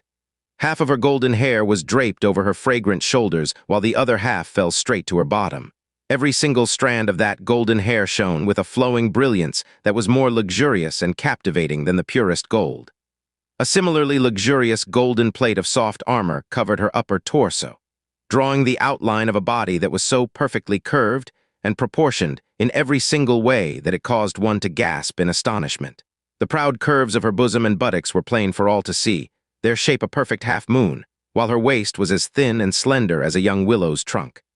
The light within the god realm of absolute beginning was dim and gray, but the skin that was shown, no matter whether it was on her wrist, neck, or that small portion of her face, all of it shone with the luster of flawless jade. It was hauntingly exquisite. That wing-shaped golden mask covered her eyes and most of her face, but the lips shown below were as beautiful as flower petals, dewy and radiant. Her small and delicate chin seemed to have been carved like a jade statue. It was completely flawless. This was a woman whose every inch had been formed with extreme perfection. Even that covered face could still take away the breath of any man and cause them to fall into a daze. Even the current Xianxia, with merely a single look at this close distance, suddenly understood why she was bestowed the title of goddess, and why so many proud sons of the heavens were so crazily obsessed with her. But what weighed on his heart more was undoubtedly the coldness that had spread to his entire body. His mind whirled at a frantic pace before an expression of elated joy quickly appeared on his face. Oh, so it was the Lady Goddess. Who would have thought we would actually be able to cross paths with the most beautiful goddess in such a place? It's simply such a coincidence. The only thing that gave him any scant comfort was that Xianxia had not come to kill him or Xia Qingyu. Otherwise, even a single flick of her finger would be enough to kill them millions of times over. Upon hearing Xianxia's delighted greeting, Xianxia's charming and dewy lips faintly curved up. Xianxia, before I met you, I had really never thought that there would actually be someone who had the qualifications to be chased by me from the Eastern Divine region all the way to the God realm of absolute beginning. Xianxia immediately looked as if he had received an overwhelmingly flattering compliment. I had also never thought that Her Highness the Goddess would actually be so infatuated with me. Actually, half a month ago, when I rejected the Goddess' request for a humble marriage, it was not because I was unwilling to get married to you. Rather, it was because the Lady Goddess is a celestial fairy who transcends the moral world while I am just a lowly and low-born commoner. In front of the Lady Goddess, I would only be able to feel ashamed of my inferiority, so I simply cannot bring myself to associate with your august presence. Oh, is that so? Xianxia's golden eyes faintly narrowed. Then that's truly such a shame. No, it's not a shame at all, Xianxia immediately said. For the Lady Goddess to be so infatuated with me that you would actually chase me all the way here from the Eastern Divine region simply to take one more look at me. Even though I have always shied away from women, I cannot help but be deeply moved by your actions. Since the Lady Goddess is so sincere, if I still continued to ignore your feelings, then it would simply spoil the mood. No, I mean it would simply far too unappreciative of your kindness. Xia Qingyu, Xianxia. Just as Xianxia finished making that solemn announcement, he tried to struggle a bit before speaking with a fatuous smile on his face. Also, if I speak to you in my current state, it truly is rather inelegant and inappropriate. Do you want to release me first? If you're here, even if I want to run, I won't be able to anyways, right? As long as he could quietly regain his ability to move, he could grab Xia Qingyu's hand and use the void illusion stone to escape in the next instant. Fine. Xianxia had actually agreed to it straight away. She slowly walked forward and arrived at Xianxia's side before extending a palm towards Xianxia's chest. Yet the instant she touched his chest, her hand sprang forward and grabbed his throat. The sound that Xianxia was about to make was forcefully stopped by those actions. The hand that wrapped around his throat shone like beautiful jade, yet it was as dreadful as a grim reaper's scythe. It firmly grasped his throat before it slowly lifted him from the ground. Xianxia was about as tall as Xianxia, so when she raised her hand, it was enough to completely dangle Xianxia in the air. Xianxia's eyes widened as he barely managed to gasp out that word. He was unable to make a single sound after that. Xianxia's gaze was ice cold as the corners of her lips turned up in a mocking little smile. You couldn't have possibly used such clumsy words to make the heavenly slaughter star god become so dead set on you, right? Xianxia's pupils violently contracted. But his expression did not change. He croaked out in a pained voice. The heavenly slaughter star god is dead set on me? What are you talking about? Oh, you don't understand what I'm saying. Xianxia's grip began to slowly tighten, causing Xianxia's throat to begin to twist violently. Then why don't you tell me this? Who exactly gave you the evil god divine powers that you possess? This time, Xianxia's heart was completely overwhelmed with shock. The evil god's legacy, the greatest secret he possessed, why did she know about it? Furthermore, it seemed as if she knew about his relationship with Jasmine as well. What are you saying? I don't understand a single word. He managed to croak out in a dry and hoarse voice. Even though your tongue is clumsy and cheap, your mouth is very stubborn. The corner of Xianxia's lips curved up into a smile that was even more mocking than before. However, you do not need to admit anything. It matters not one bit to me whether you admit it or not. At this moment, she began to slowly loosen her grip, and immediately, Xianxia fell and slumped to the ground like mud. He still could not move an inch of his body, and the only thing he could muster was the occasional twitch and spasm. I really don't know what you're talking about. Xianxia gasped out roughly, but his heart continued to sink at a precipitous rate. He finally started to understand what Xianxia wanted, but he simply did not understand why she would know these things. Do you know why the heavenly slaughter star god was able to retrieve the inheritance of the evil god? Xianxia Yinger suddenly said in a cold voice. Yunqi, 12 years ago, I just so happened to come across this piece of news. The Southern Divine Region's Southern Sea God realm had discovered remnants left behind by the evil god, and it was very likely that among these were the legacy or rare treasures left behind by the evil god. Xianxia Yinger recounted in an indifferent tone. Thus, I used a unique method to make sure that this news reached the heavenly slaughter star god's ears. Discovering the remnants left behind by a creation god, such a startling and earth-shaking discovery would definitely be an important secret that could not be leaked to the world. Yet somehow the Xianxia Yinger, who did not even belong to the Southern Divine Region, actually knew about it. Southern Sea Yunqi suddenly recalled where he had heard that name. The Southern Sea God Emperor, one of the 4 God Emperors of the Southern Divine Region. No, that was not right. He was their head. The reason why he knew that name was because of what happened after the Brahma Heaven God Emperor had announced to everyone that he wanted to betroth Xianxia Yinger to the lowly him. He had found out that this Southern Sea God Emperor was extremely infatuated with Xianxia Yinger, and every time he came to the Eastern Divine Region, it was almost always because of her. This was a well-known fact that nearly everyone in the realm of the gods knew about. He was the one who had told Xianxia Yinger, "Do you know why I passed this information along to the heavenly slaughter star god? Because you wanted to assassinate her," Yunqi said through quietly gritted teeth. "At least you're not that stupid," Xianxia Yinger said with an apathetic small laugh. "After the heavenly wolf star god Suzai died, your heavenly slaughter star god wanted to kill me even in her dreams. Furthermore, you could indeed count the heavenly slaughter star god amongst the people who could truly cause me fear. Since she wanted to kill me so badly, I had no choice but to allow her to disappear from the face of this earth. So do you think that a person who was chasing after power like a madman could reject the allure of the remnants of a creation god?" Yunqi. "No, of course she wouldn't be able to. She kept it from everyone else and ventured forth to the Southern Divine Region by herself. But it's too bad that she did not know that this particular remnant of the evil god had long ago been swept clean by the people belonging to the Southern Sea God realm, and that they had not found anything. So the only thing left for the heavenly slaughter star god was a devilish poison which bore the reputation of slaying a god. The absolute god-slaying poison. CRR, CRR.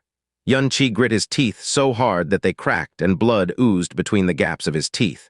It was only at this moment today that he finally knew that the attempted assassination on Jasmine all those years ago had actually been by Xianxia Yinger. If not for the fact that she had met Yunqi, Jasmine would have already lost her life 12 years ago. It was no wonder that every time Jasmine occasionally mentioned the words, "that woman," she would radiate a hatred and resentment she could not suppress. "It's just that I didn't imagine, and the Southern Sea God realm imagined even less, that in the remnant of the evil god that everyone thought was empty, the heavenly slaughter star god had actually found something that contained a drop of blood. Furthermore, when that thing appeared, the aura was incredibly shocking. But the heavenly slaughter star god truly lived up to her name. Her spiritual senses were so strong that it bodily slapped the faces of the entire Southern Sea God realm. At the same time, however, she was also struck by the devilish poison that had been left just for her. If it was just a visit, it would have been fine. But infiltrating another region and stealing the legacy left behind by another god, one that was a big taboo of the divine regions at that, even someone like a star god could be killed on the spot because of it. As such, the Southern Sea God realm chased the heavenly slaughter star god over most of the Southern Divine Region. But in the end, the heavenly slaughter star god was able to escape back to the Eastern Divine Region, the so-called #1 king realm in the Southern Divine Region. It looks like they were all a bunch of useless trash after all. What kill on the spot? Who would be willing to offend a king realm? Yunqi gnashed his teeth as the rage in his chest swelled so much that he felt his chest would rupture. It was clearly incited by you.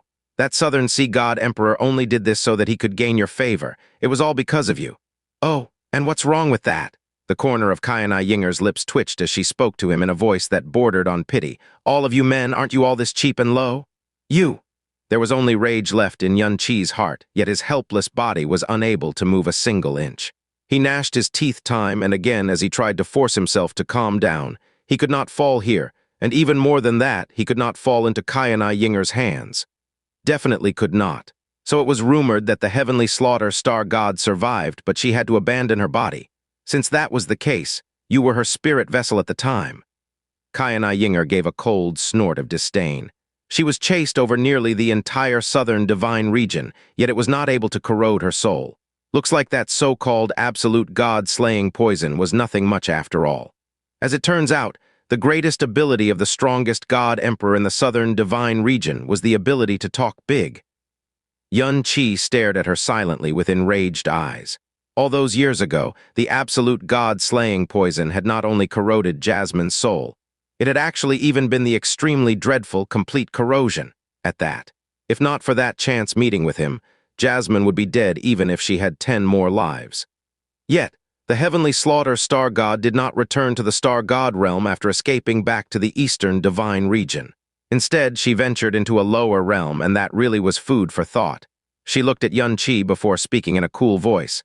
But the answer to this question is something you'll definitely able to tell me, right? I'll say it once more. I did not understand a single word of what you just said, not a single word. Yuan-Chi's eyes grew focused, and he would definitely not confess to anything. I don't know what this legacy of the evil god is. Furthermore, even if the heavenly slaughter star god truly did obtain such a thing, why would she not use it on herself instead of giving it to me, a lowly mortal from the lower realms? Well said.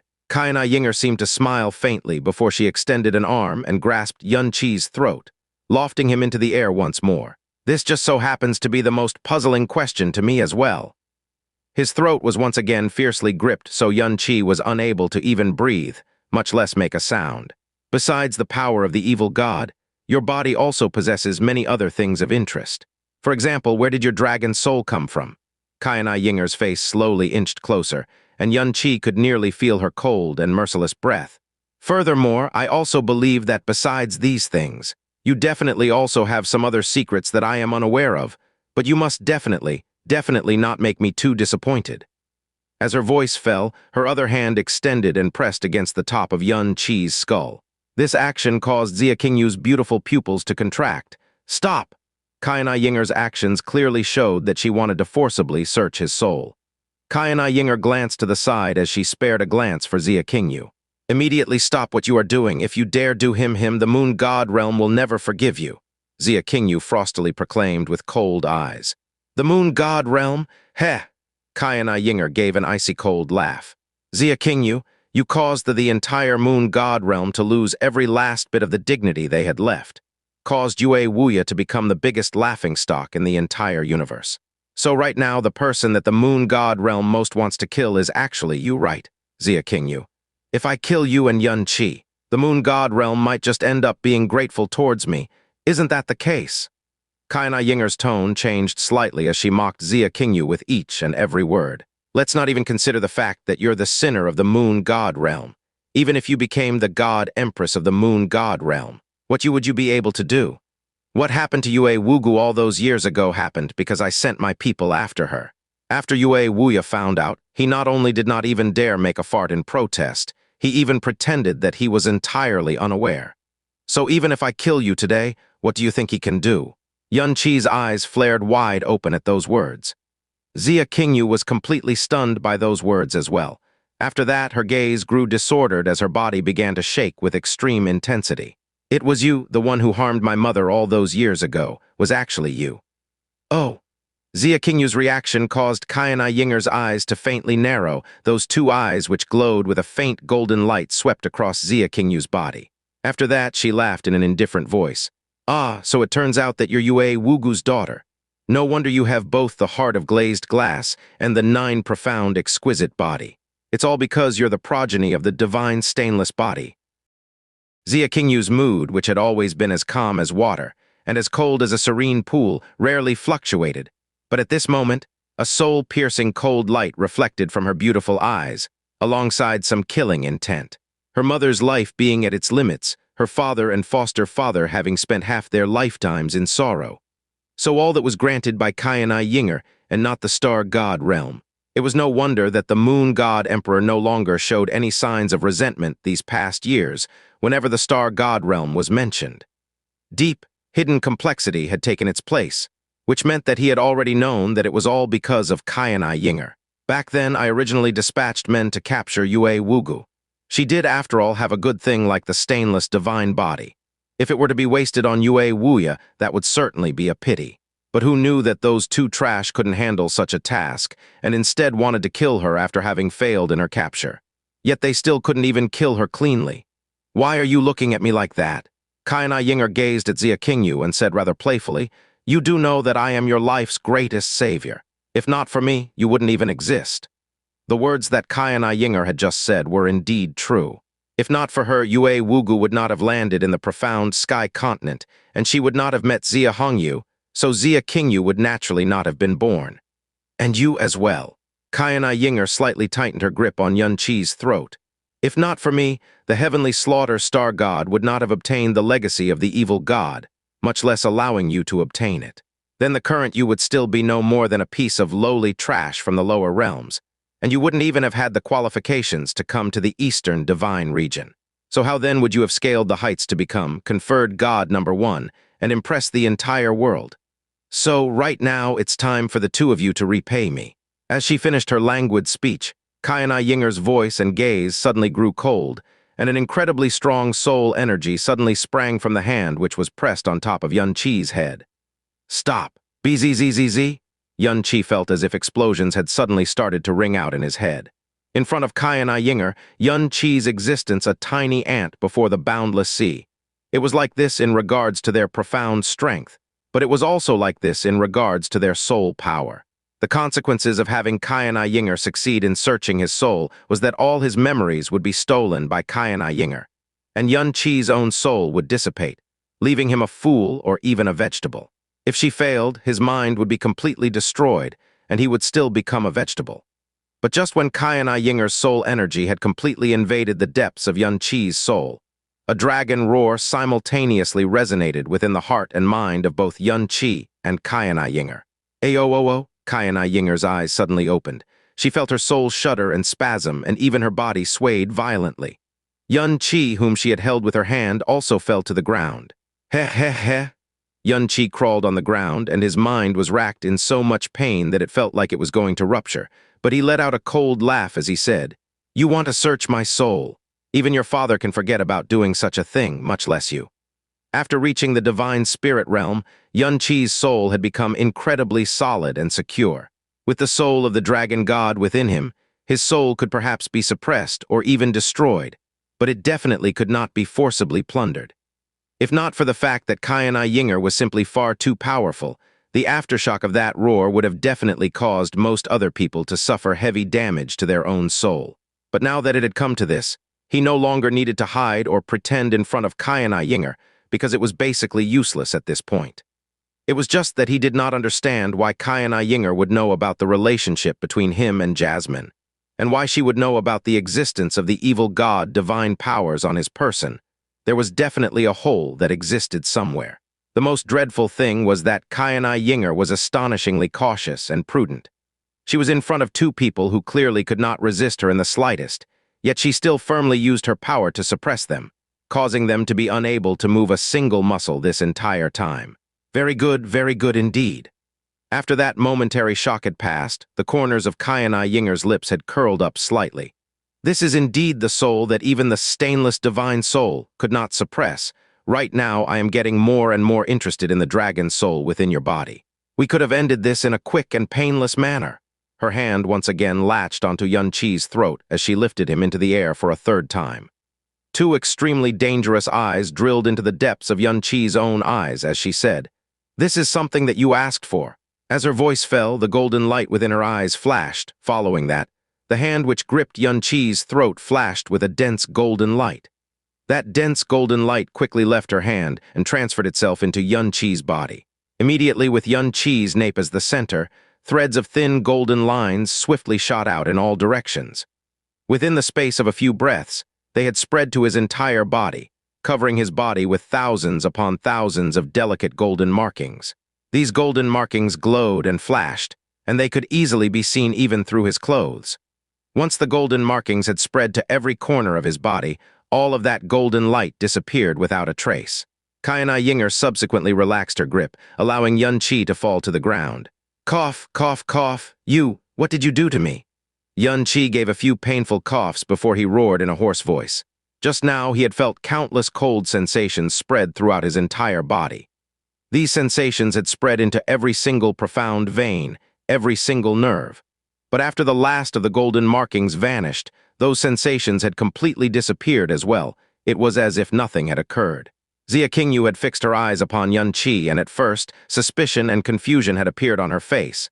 But the instant those golden markings disappeared, it was as if needles had been stabbed into the beautiful pupils of her eyes, causing them to narrow into pinpoints. Brahma soul, death-wishing mark? Oh. Xianxia Yinger glanced at Xia Qingyu. You actually know about the Brahma soul death-wishing mark. Release it. Release him from it. Xia Qingyu's voice was anxious, and it had grown very hoarse due to her great shock and fright. Her expression had also turned an astonishing shade of deathly white. Yun Qi had not heard of this Brahma soul death-wishing mark, but it was the first time he had ever seen such shock and fear on Xia Qingyu's face. It was as if she had just seen the most dreadful and wicked devil god spoken about in legends. Brahma soul death-wishing mark, what is it? Yun Qi asked through gritted teeth. Death-wishing mark, wishing for death. You will know soon enough. Xianxia Yinger no longer even looked at Yun Qi. She just left him there, flat on the ground, as she strode towards Xia Qingyu, who was also unable to move. Release him from it. Xia Qingyu's pupils were shaking, yet she had turned her gaze from Yun Qi. She actually could not bear to look at Yun Qi any longer, and her voice had also grown completely soft and pliant at this time. You can take it, as if I'm begging you. Xia Qingyu's words shocked Yun Qi greatly. He spoke in a hoarse voice. Qingyu, have you gone stupid? Why are you even begging anything of her in the first place? You don't understand.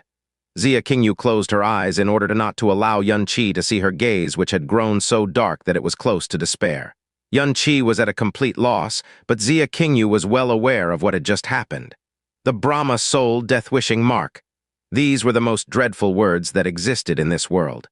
No matter how strong a person was, no matter how much that person did not fear death, as long as someone heard these words, it would be as if they had heard the most cruel, devilish curse that had come straight from the deepest depths of hell. It would leave that person trembling in fear. Beg me? Xianxia Yinger stood in front of Xia Qingyu, as a clearly incredibly beautiful fairy-like countenance was filled with a heartlessness that took one's breath away.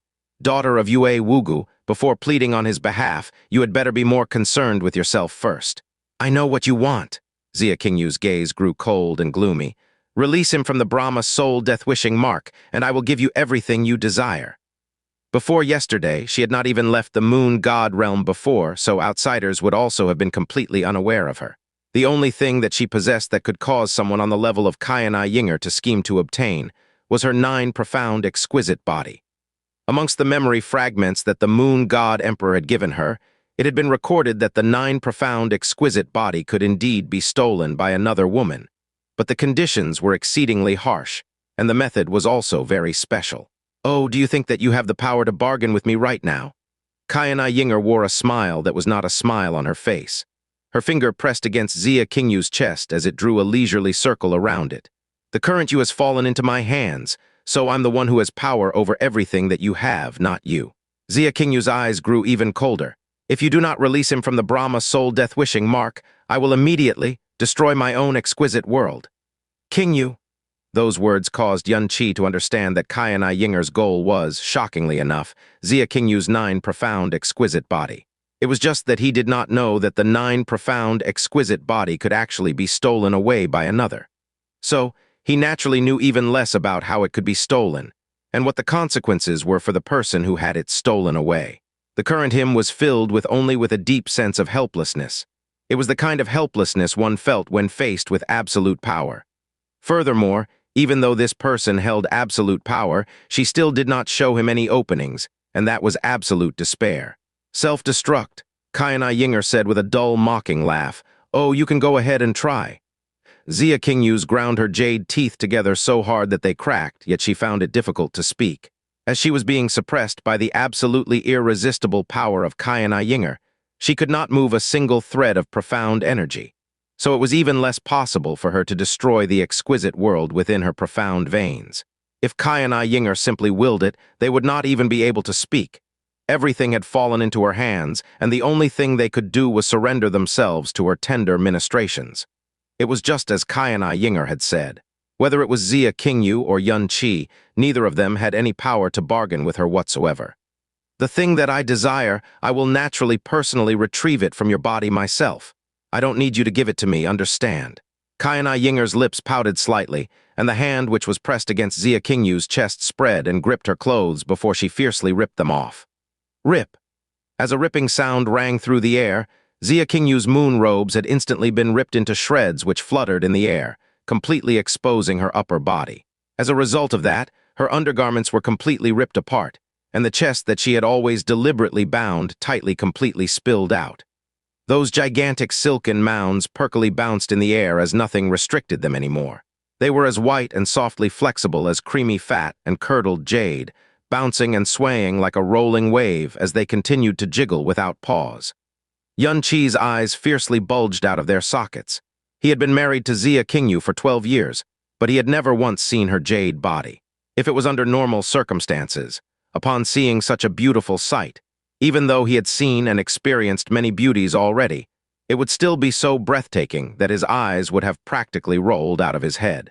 But at this moment, after that momentary daze, a cold shock gripped his heart, and he yelled out in a hoarse voice, "Xianxia, what are you going to do?" This demoness, could it be that she was a goddamn pervert? Xianxia Yinger was not the least bit bothered by Yun Qi's furious roar. He stared at Xia Qingyu's body, a body that was even more alluring and enchanting than that of those legendary temptresses who had blighted the world. Her golden eyes shone with a strange light that very rarely appeared. I truly did not imagine that such an icy and cold exterior would actually hide such an alluring body. I must admit that even though I am a woman, it does move me a little. Her fingers slowly traced the snowy white jade skin of her breasts. Her movements were light and gentle, and one could almost detect some enjoyment and enrapturement within these movements. Now this really is strange. Such a charming and lewd body, yet you're actually still a virgin. She shot Yun Qi a glance as she said, "Could it be that this man whom you married is a useless eunuch?" Demoness. Yun Qi's eyes were as red as blood. Even though Xianxia Yinger was a woman, this was a great humiliation that Xia Qingyu had never ever suffered before. "Don't you want to know the secrets that this body is hiding? Why don't you come at me if you have the balls to do so?" "You." Xianxia Yinger's hand caressed Xia Qingyu's stomach as the corners of her lips curved up in a sneer of extreme disdain and playfulness. It was as if she had heard the most ridiculous joke in her life. "Don't be anxious now. Very soon you will be begging me to allow you to tell me everything." Yun Qi. Demoness. Nearly every gap between Yun Qi's teeth was bleeding as he uttered, "If you dare hurt her, I swear I'll put you through a fate that's worse than death." Yun Qi never stopped grinding his teeth as he swore at Xianxia Yinger. This was only the second time that he had met this woman, but he was already hating her unlike any other woman he had ever encountered in his life. He had never been this powerless either. In the past, no matter how despairing the situation had looked, he had always been capable of making a desperate gambit even against someone like the moon's slaughtered devil sovereign. But the gap between Xianxia Yinger and him was just too wide, so wide that even the distance between the sky and the earth made a poor comparison. All words and tactics were nothing more than a joke before a gap like this. A fate worse than death. Xianxia Yinger paused when she heard Yun Qi's words. She slowly turned around to look at him before asking, "Yun Qi, are you sure you understand what a fate worse than death means?" A demonic golden light flashed in her pupils, and dense golden patterns appeared all over Yun Qi's body. Then he shuddered violently as he felt something like a million arrows piercing his body, or innumerable needles penetrating his soul. Ah! If there was one thing Yun Qi feared the least in the world, acute pain might just be it. It was because the wounds he had suffered were unimaginable to common folk. There were many times he was badly wounded or on his deathbed, but he was so used to pain that he never uttered a single sound. But the moment the golden light had flashed across Xianxia Yinger's eyes, he had screamed like he was crying blood and writhed until his body looked completely deformed.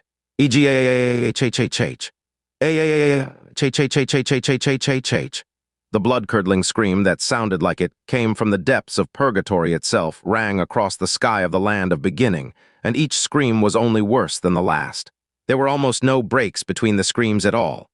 Anyone who heard them would have felt chilled from the bottom of their hearts, wondering what kind of pain the screamer was suffering from to scream as terribly as they did. Yun Qi's throat was completely hoarse. His face was utterly bloodless. He felt as if countless poisonous thorns or blades were stabbing or carving pieces out of his flesh and soul, and the pain they inflicted was hundreds or thousands of times worse than being tortured, or being torn limb from limb by way of execution.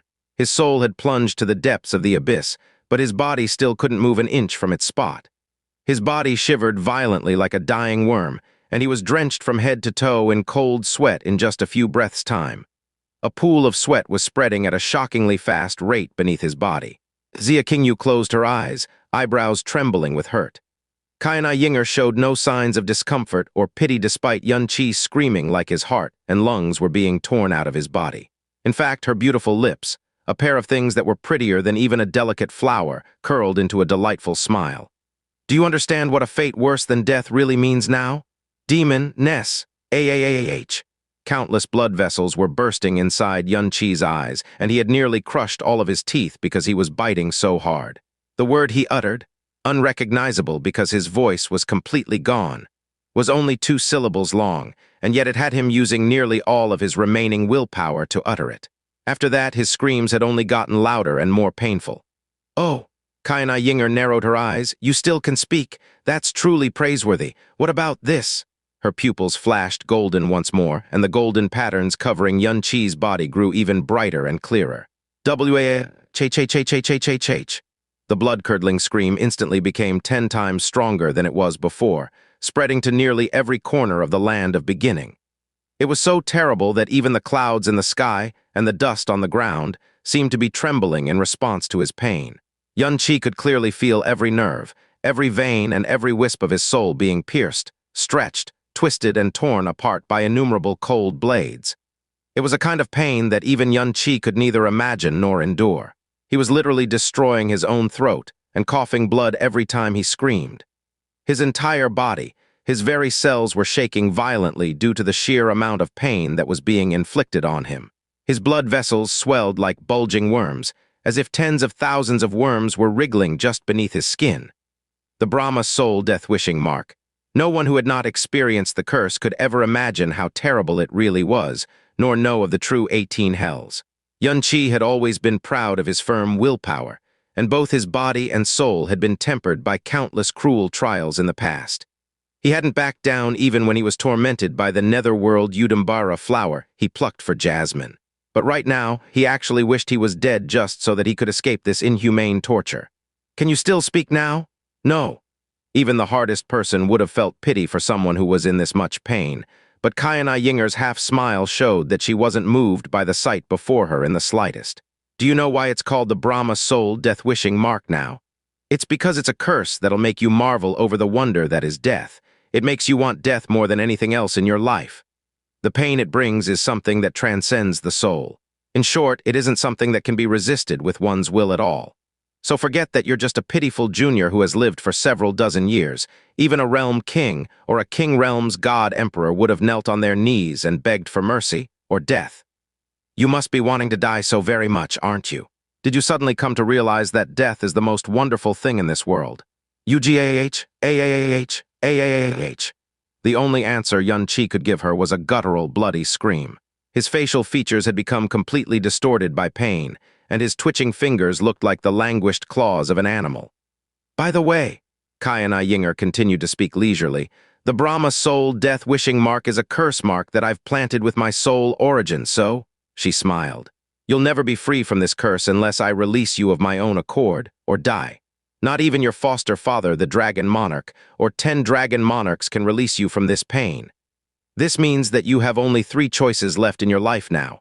You either obey me, beg for someone to kill you, or stay at the bottom of this hell and lead a life worse than death for eternity. Blood poured down Yuan-Chi's gritted teeth like a fountain.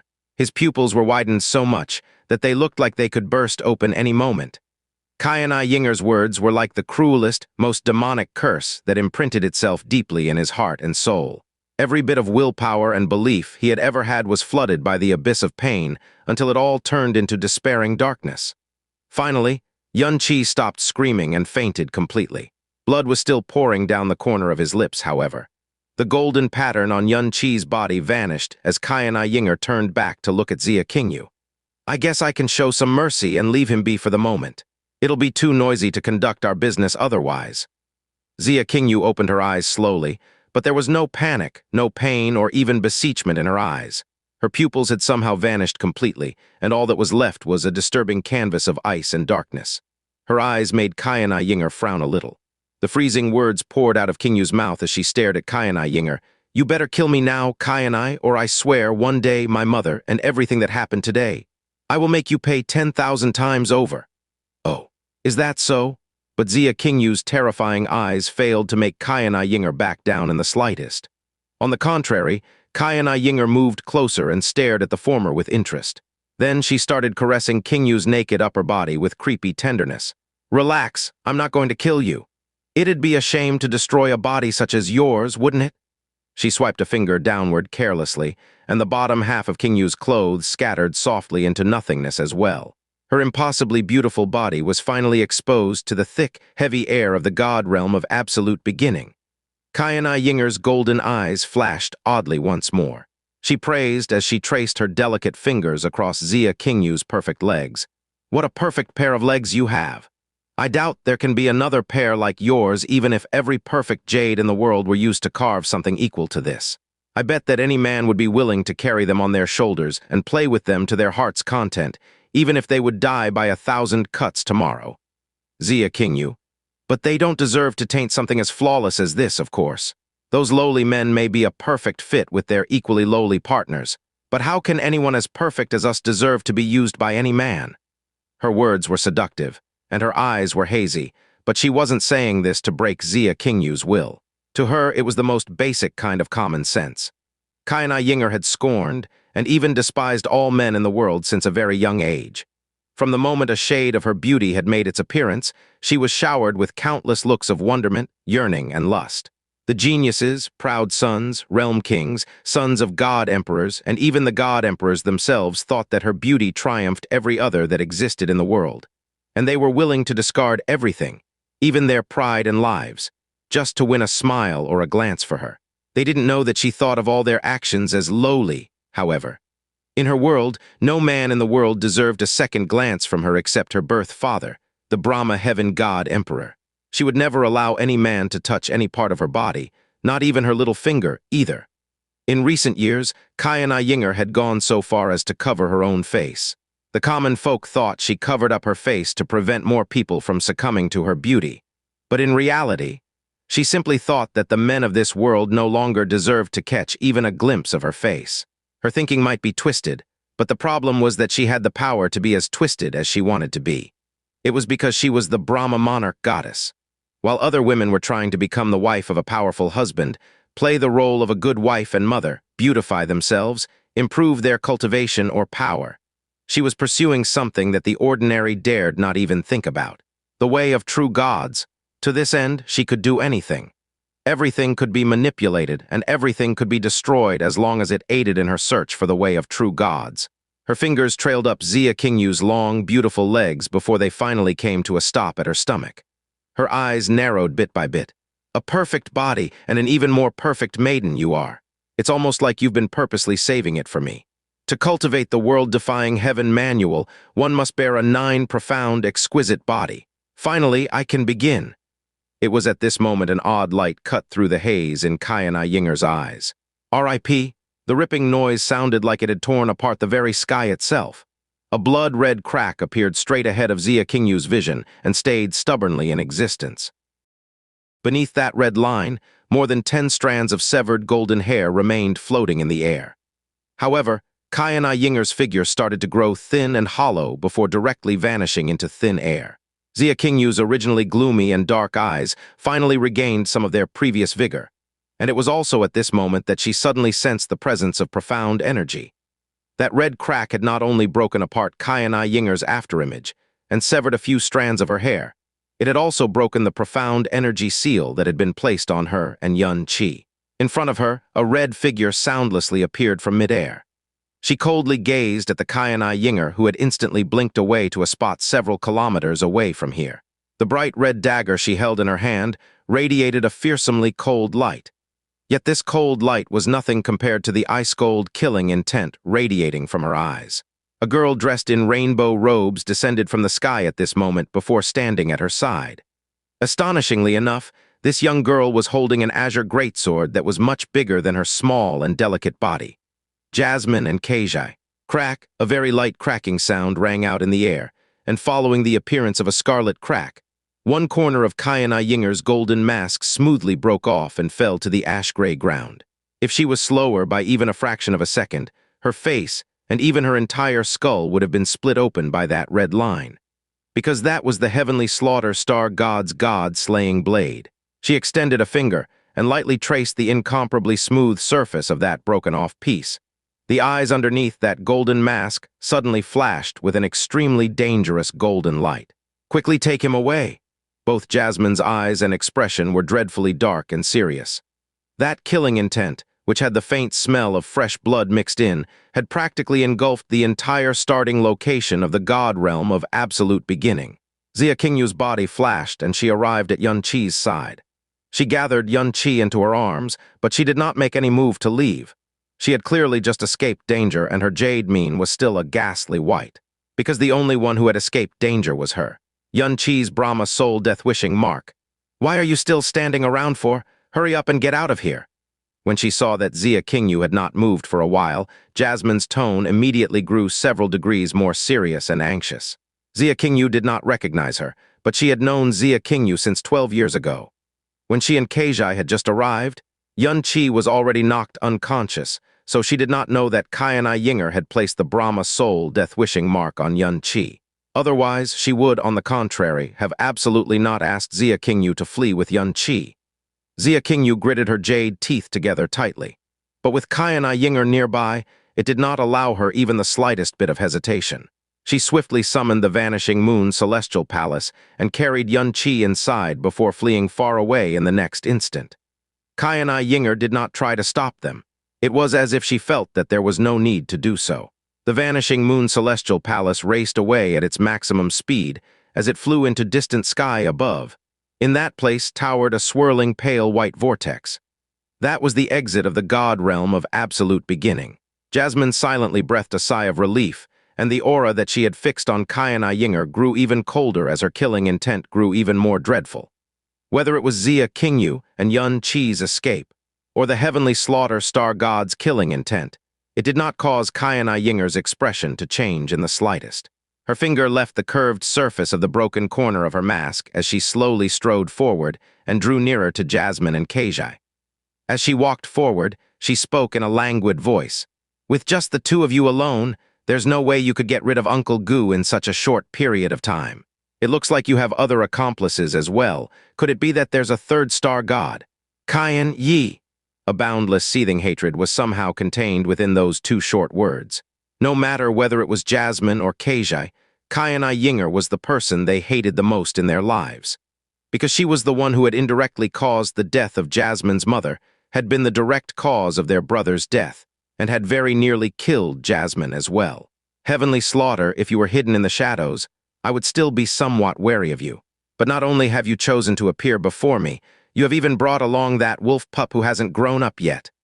Kayana Yinger's voice suddenly grew cold as she continued to speak. "Did you two sisters come specially to die today?" Jasmine's killing intent grew even more condensed as she pointed the god-slaying blade forward, the edge of the blade flashing with a bloody light that no one could look at directly. "Today, the one who is about to die is you. With that being said, aren't you going to explain why you had chased us to this place?" Kayana Yinger was growing closer and closer, and even though she was facing down two great star gods, her now cold voice did not sound the least bit tense. "The god realm of absolute beginning, what a perfect burial ground. It can't be that the two of you have really come to this place to die, correct? Or are you prepared to tell me that you've come specially to kill me, but I'm thinking that you, Heavenly Slaughter, can't be so stupid as to think that, correct?" "You should have died a long time ago," Jasmine said coldly. But within her heart of hearts, she understood better than anyone that she would definitely not be able to kill Kayana Yinger in her current situation. Even her, and Keijai added together, would definitely not be able to kill her. She had brought along Keijai and moved towards the moon god realm at the fastest speed possible, because she was afraid that Yun Qi would lose control of his emotions the moment he saw Xia Qingyu, inducing the great wrath of the moon god realm given Yun Qi's temperament. That outcome was most definitely within the realm of possibility. After they had reached the moon god realm, Xia Qingyu had already fled together with Yun Qi, however. She had suddenly sensed Xianxia Yinger's aura moving into the distance, and astonishingly enough, her aura was moving in the direction that the vanishing moon's celestial palace had fled in. Jasmine knew more than anyone else just how dreadful Xianxia Yinger was. Once she realized this, she could no longer be bothered about the consequences, and she brought Keijai along with her as she tailed them. "Since you wanted to kill me so much that you've chased me all the way here, why don't you make your move?" Xianxia Yinger grew ever closer, and she was already within 300 meters of them. At their current level, that distance was no more than a single instant to any one of them. Jasmine's brows sank by yet another degree. She was rather puzzled and suspicious. Because why had Xianxia Yinger not become the least bit anxious now that Xia Qingyu had fled together with Yuanqi? "Oh, I know now." Xianxia Yinger's lips curved up as she looked as if she had suddenly seen the light.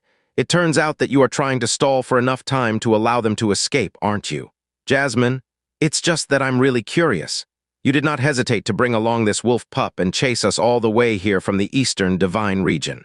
So in the end, was it to protect the divine power of the evil god, or was it to protect your little lover?"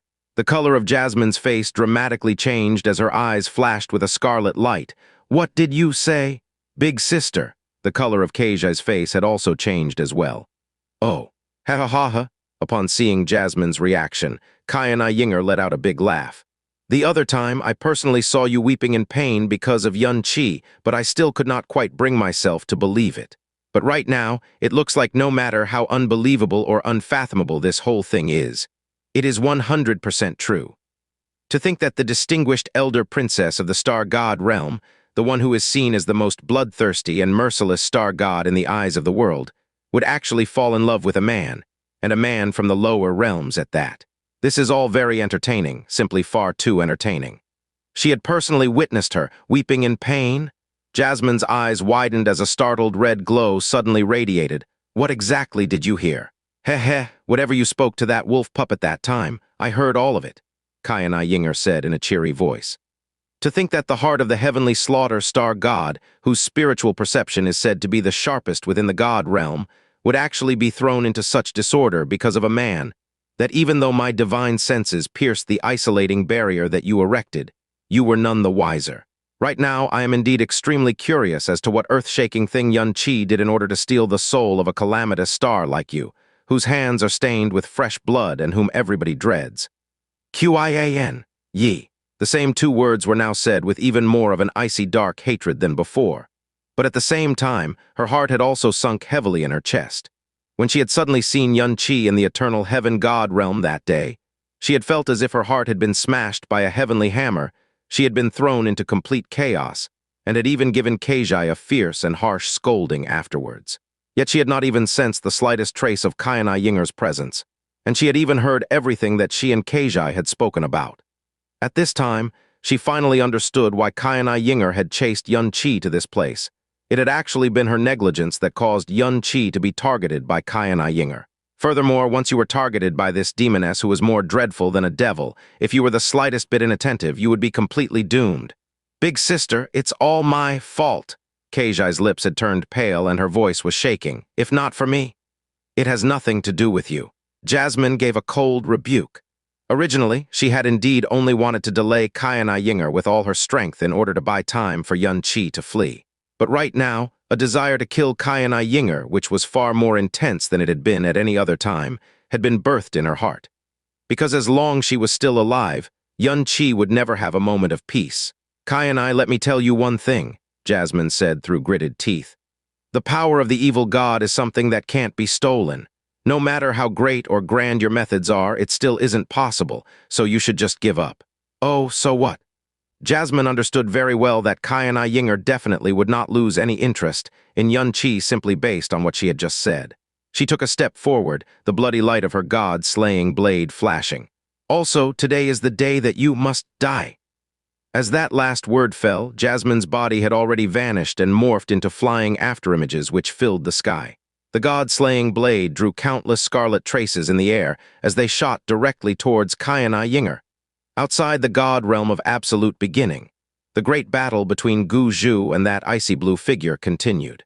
Gu Zhu's body was so ancient and withered that it resembled a corpse, but each wave of his hand summoned a dense and dreadful storm within the primal chaos dimension as he steadily suppressed that icy blue figure.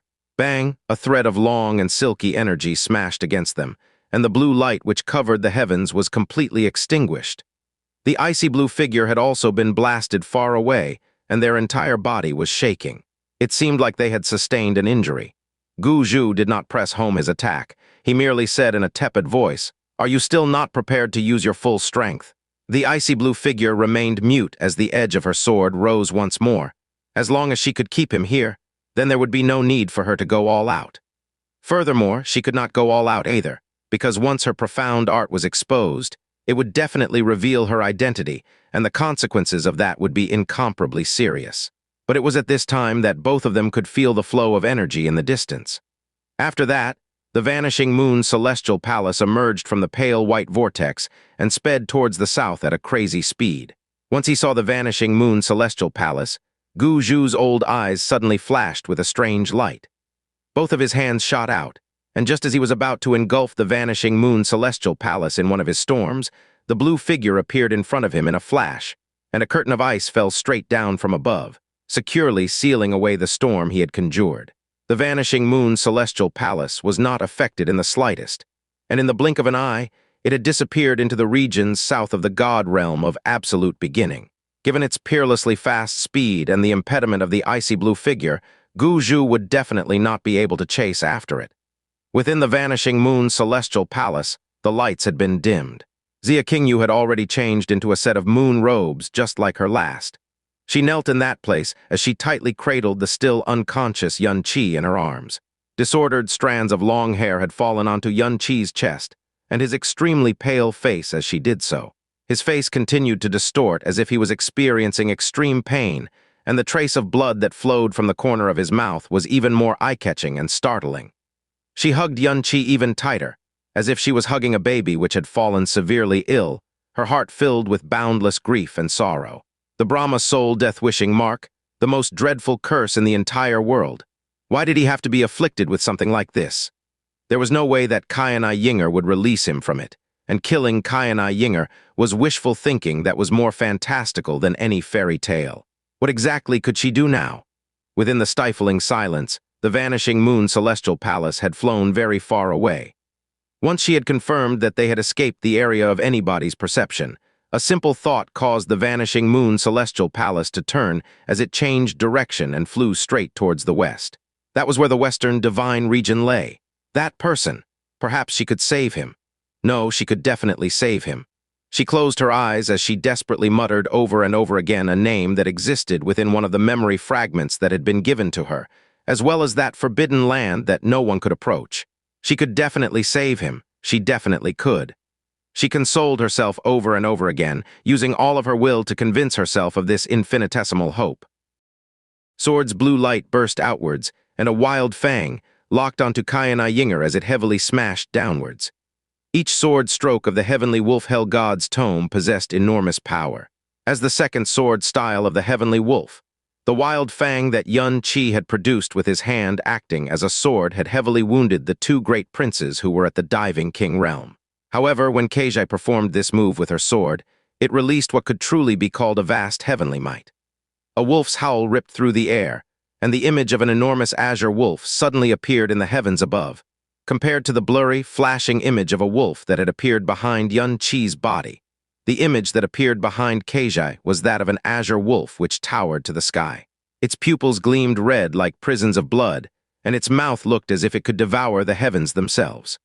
Following the dancing of the heavenly wolf's sacred sword, that towering azure wolf rushed straight towards Qianai Yinger with an apocalyptic sword might. Qianai Yinger did not move 1 inch from where she was standing. She simply raised a single hand as a golden halo suddenly appeared out of thin air. Yet this golden halo was able to instantly restrain that heavenly wolf sword might. However, at almost the exact same instant, a red line ripped through the air and shot towards Qianai Yinger's throat like a streaking meteor. Qianai Yinger's eyes grew focused as the golden glow radiating from her body started to faintly circulate.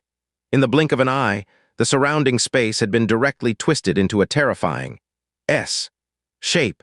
This was not the space within the lower realms or the God realm, it was the space within the God realm of absolute beginning.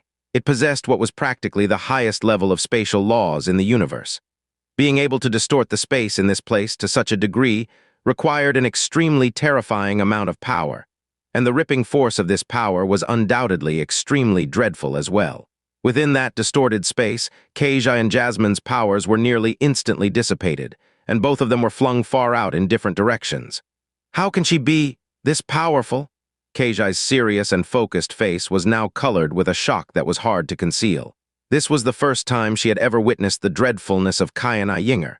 She had not used her full power, she had not even taken out a weapon, yet that formless oppressive might made it difficult for her to even breathe. She was definitely more powerful than all the star gods, save Xing Jukong. She is that powerful, Jasmine said in a cold voice. Even though her killing intent and hatred towards Xianxia had reached their limits, her ice-cold logic was telling her one thing over and over again. Even if 2 more star gods were to appear, attempting to kill Xianxia would simply be wishful thinking, much less doing so with just herself and Xianxia. The only thing she and Xianxia could do right now was to do their very best to keep her in this place so as to allow Xianxia to flee as far as he possibly could.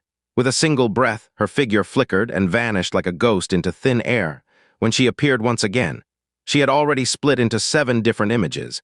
These 7 images all carried twinkling lights which seethed with a force that promised the end of all life. Star God's brilliant annihilating slash. The 2 sisters' hearts and thoughts were aligned, because Xianxia's heavenly wolf sword might have also swept downwards simultaneously. The Star God realm's elder and junior princesses, the 2 youngest star gods, combined their full power for the first time, in this place, as they attempted to surround and kill the Brahma monarch goddess, the most terrifying woman in the entire eastern divine region. The Vanishing Moon Celestial Palace's speed had already reached the limit of all profound warships that existed in the universe. Yet at this moment, Xianxia felt it was still far too slow. She had kept Xianxia in her embrace as she knelt on the ground, and she maintained this posture for a very long time. Her heart had been completely engulfed by anxiety and an ice-cold sensation. Xianxia, who was usually as cool as ice, could not find a single moment of composure at this time. For the past few years that she had been in the God realm, her heart had indeed been very calm and composed. It was the kind of composure that had no desires, the kind of composure that seemed completely isolated from all worldliness. However, when the Xianxia that she had long thought was dead for many years appeared in front of her, she had fled with him. This was not a choice that had been made after much thought, or a choice that had been made rationally. Instead, it had originated from her own instinctive desires. Even though this choice had burdened her with an extremely heavy guilt, a guilt so heavy that she thought that she had to use her entire life to atone for it. Perhaps she still did not truly understand why she had instinctively made such a decision. But at the very least, when she saw the Xianxia, whom she had thought had been separated from this mortal realm and her ages ago, appear alive and kicking before her very eyes, her heart and soul, which had fallen silent for a long time, had once again started to move. This was a very clear and distinct sensation, and it was more clear and distinct than any other time her heart and soul had been moved. Yet, within the span of one short day, she had fallen straight into a deep abyss once again. Her most beautiful and pleasant dream had morphed into the most dreadful nightmare in but a single instant. The Brahma soul death-wishing mark. Within the memory fragments that the Moon God Emperor had gifted to her, the remnants of an extremely intense dread were attached to any memories concerning the Brahma soul death-wishing mark. To be able to cause an existence like the Moon God Emperor to feel such terror, just from that alone, one could well imagine just how dreadful this curse was. Yet, it had descended upon the Xianxia that she had just regained after having lost him for such a long time. Xianxia had remained unconscious all this while, but his face had remained pale white throughout, not regaining the slightest bit of color, and his teeth were beginning to tightly clench together. Every organ and muscle on his face seemed to be tensed up to the point where his features had started to twist. Every single one of these signs spoke of just how cruel his current torment was. It was at this moment that his body suddenly flashed with golden light, and those golden markings began to appear one after the other. It was as if a wild beast that had been plunged into the depths of despair had been startled awake by a nightmare. Xianxia's hoarse wail rent the air. His entire body violently twitched and spasmed, causing him to jerk out of Xianxia's embrace as he fell to the ground. Following that, he began rolling on the ground in extreme pain as he howled and wailed. "Xianxia, Xia Qingyu had been startled by what had just happened, and she hurriedly stepped forward. But Yun Qi's body was wildly thrashing about as his limbs contorted and danced in the air.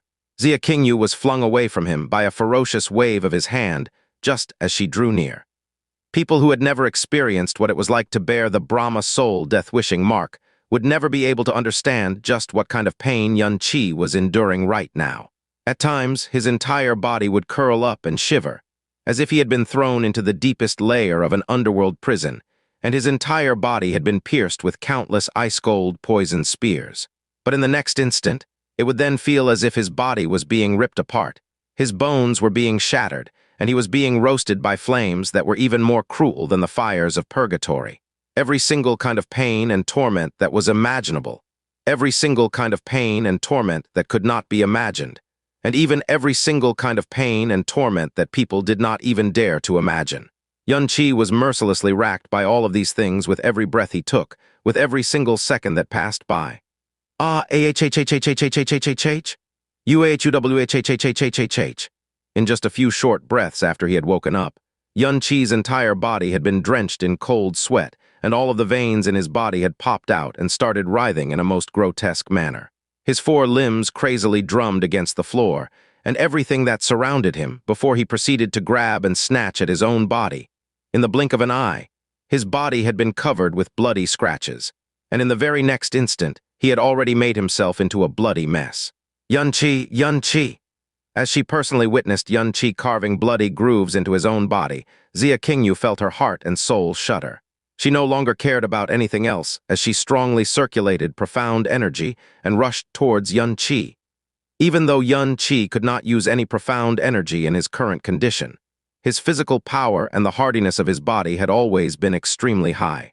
This, in addition to his violent struggling in the depths of his despair, caused his arms to shrug off Xia Qingyu's grasp as he wildly clawed at her body. One of his spasming and contorting hands tightly grabbed her left arm while the other lunged towards her chest before firmly latching on to a lump of softness as it squeezed down on it. Pain appeared on Xia Qingyu's face, but she did not attempt to struggle free. Instead, she closed her eyes and tightly hugged Yun Qi's spasming and shuddering body. Drip, drip. A few droplets of water that seemed both ice-cold and warm at the same time fell from some unknown place, as they silently landed on the bloody grooves that Yun Qi had carved into his own chest and mingled with his blood. It was in that moment that Yun Qi's blood-filled eyes finally began to show some signs of rationality. Amidst his blurry thoughts and vision, he saw that his own left hand had grabbed Xia Qingyu's arm, his fingers completely digging into her flesh as they formed 5 bloody holes in her perfect and flawless jade skin, staining half of her sleeve with fresh blood. Furthermore, his right hand had dug deeply into her left breast. Underneath the ripped moon robes, her snowy flesh that had been shaped like a full moon had been grabbed so hard that it had changed shape, and there were 5 startling and eye-catching red marks on her skin as well. She had not dodged, nor had she made a single sound. She had merely clung onto him tightly. His pupils dilated dramatically as he desperately withdrew his hands as they trembled even more intensely. He opened his mouth, letting out a voice that was hoarser and uglier to the ear than a devil's. "Qing Yue, kill me." His had been a life filled with innumerable wounds and injuries, and he had danced around the border of life and death countless times. Yun Qi, who was not even afraid of the pain of his soul leaving his body, was using all his remaining will to beg for death now that he had been afflicted by the Brahma soul death-wishing mark.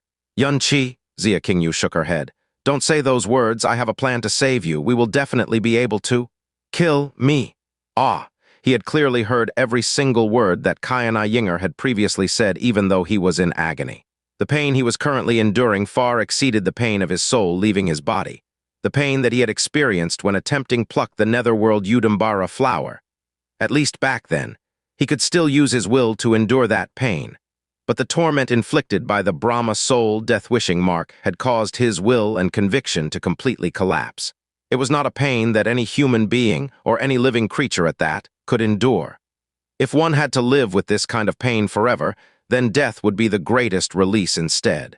If Xianxia Yinger was the only one who could release him from this torment, then he would rather die.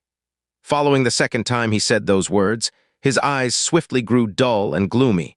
Those eyes that were originally as red as blood had now clearly been covered by a layer of dark gray light.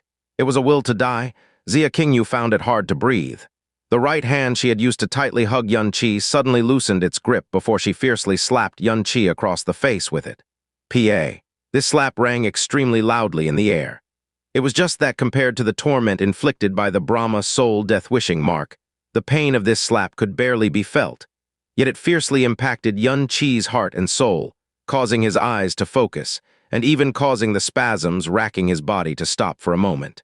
"Yuan-Chi, you listen here." Xianxia's voice faintly trembled amid the cold gloom. "You are Yuan-Chi, not the kind of trash that would be so easily defeated by this. All those years ago, you did not die in the Heavenly Sword Villa. You did not die in the Primordial Profound Arc. So what reason do you have to completely collapse due to a lousy curse like this? Don't forget how many people in the profound Sky Continent are waiting for you. Don't forget that I abandoned both my mother and foster father for your sake. But even more than that, don't forget who the one who caused you this pain is. Because you must return it 1,000,000 times over, so you need to live, and you're never allowed to say those words again." Xianxia sucked in a deep breath as she fiercely held back her own tears before she finally shook her head and said, "Only you can know how much pain you are enduring right now. So perhaps all these words that I've just said to you are merely useless and vain words. But there is no absolute thing in this world, and the Brahma soul death-wishing mark isn't something that only Kai and I can lift. There is one person. She possesses the most unique power in this universe, and foster father said that her power could cleanse or purge any stain or curse in this world. So, she can definitely get rid of the Brahma soul death-wishing mark that is currently afflicting you. She definitely can. Right now, we are going to see her. Just for a few more hours. All we need is a few more hours right now. But I beg that you hold on because she can definitely save you." Yuan-Chi's body was still crazily shuddering and twisting about, and cold sweat freely flowed from every part of his body. But the dusky gloom in his eyes had started to slowly fade away, and he had even started to fiercely suppress his own wails of pain. Right now, the only sounds that could be heard from him were the cracking sounds his teeth made as he ground them together. As she felt her heartstrings relax slightly, Xianxia hugged Yuan-Chi to her chest once more before softly saying, "If it hurts, you can yell. There's only me in this place. No one else can hear you." The wails of agony that Yuan-Chi had been holding back with all his might immediately burst out of his mouth like water from a broken dam, blanketing every nook and cranny of the Vanishing Moon's celestial palace.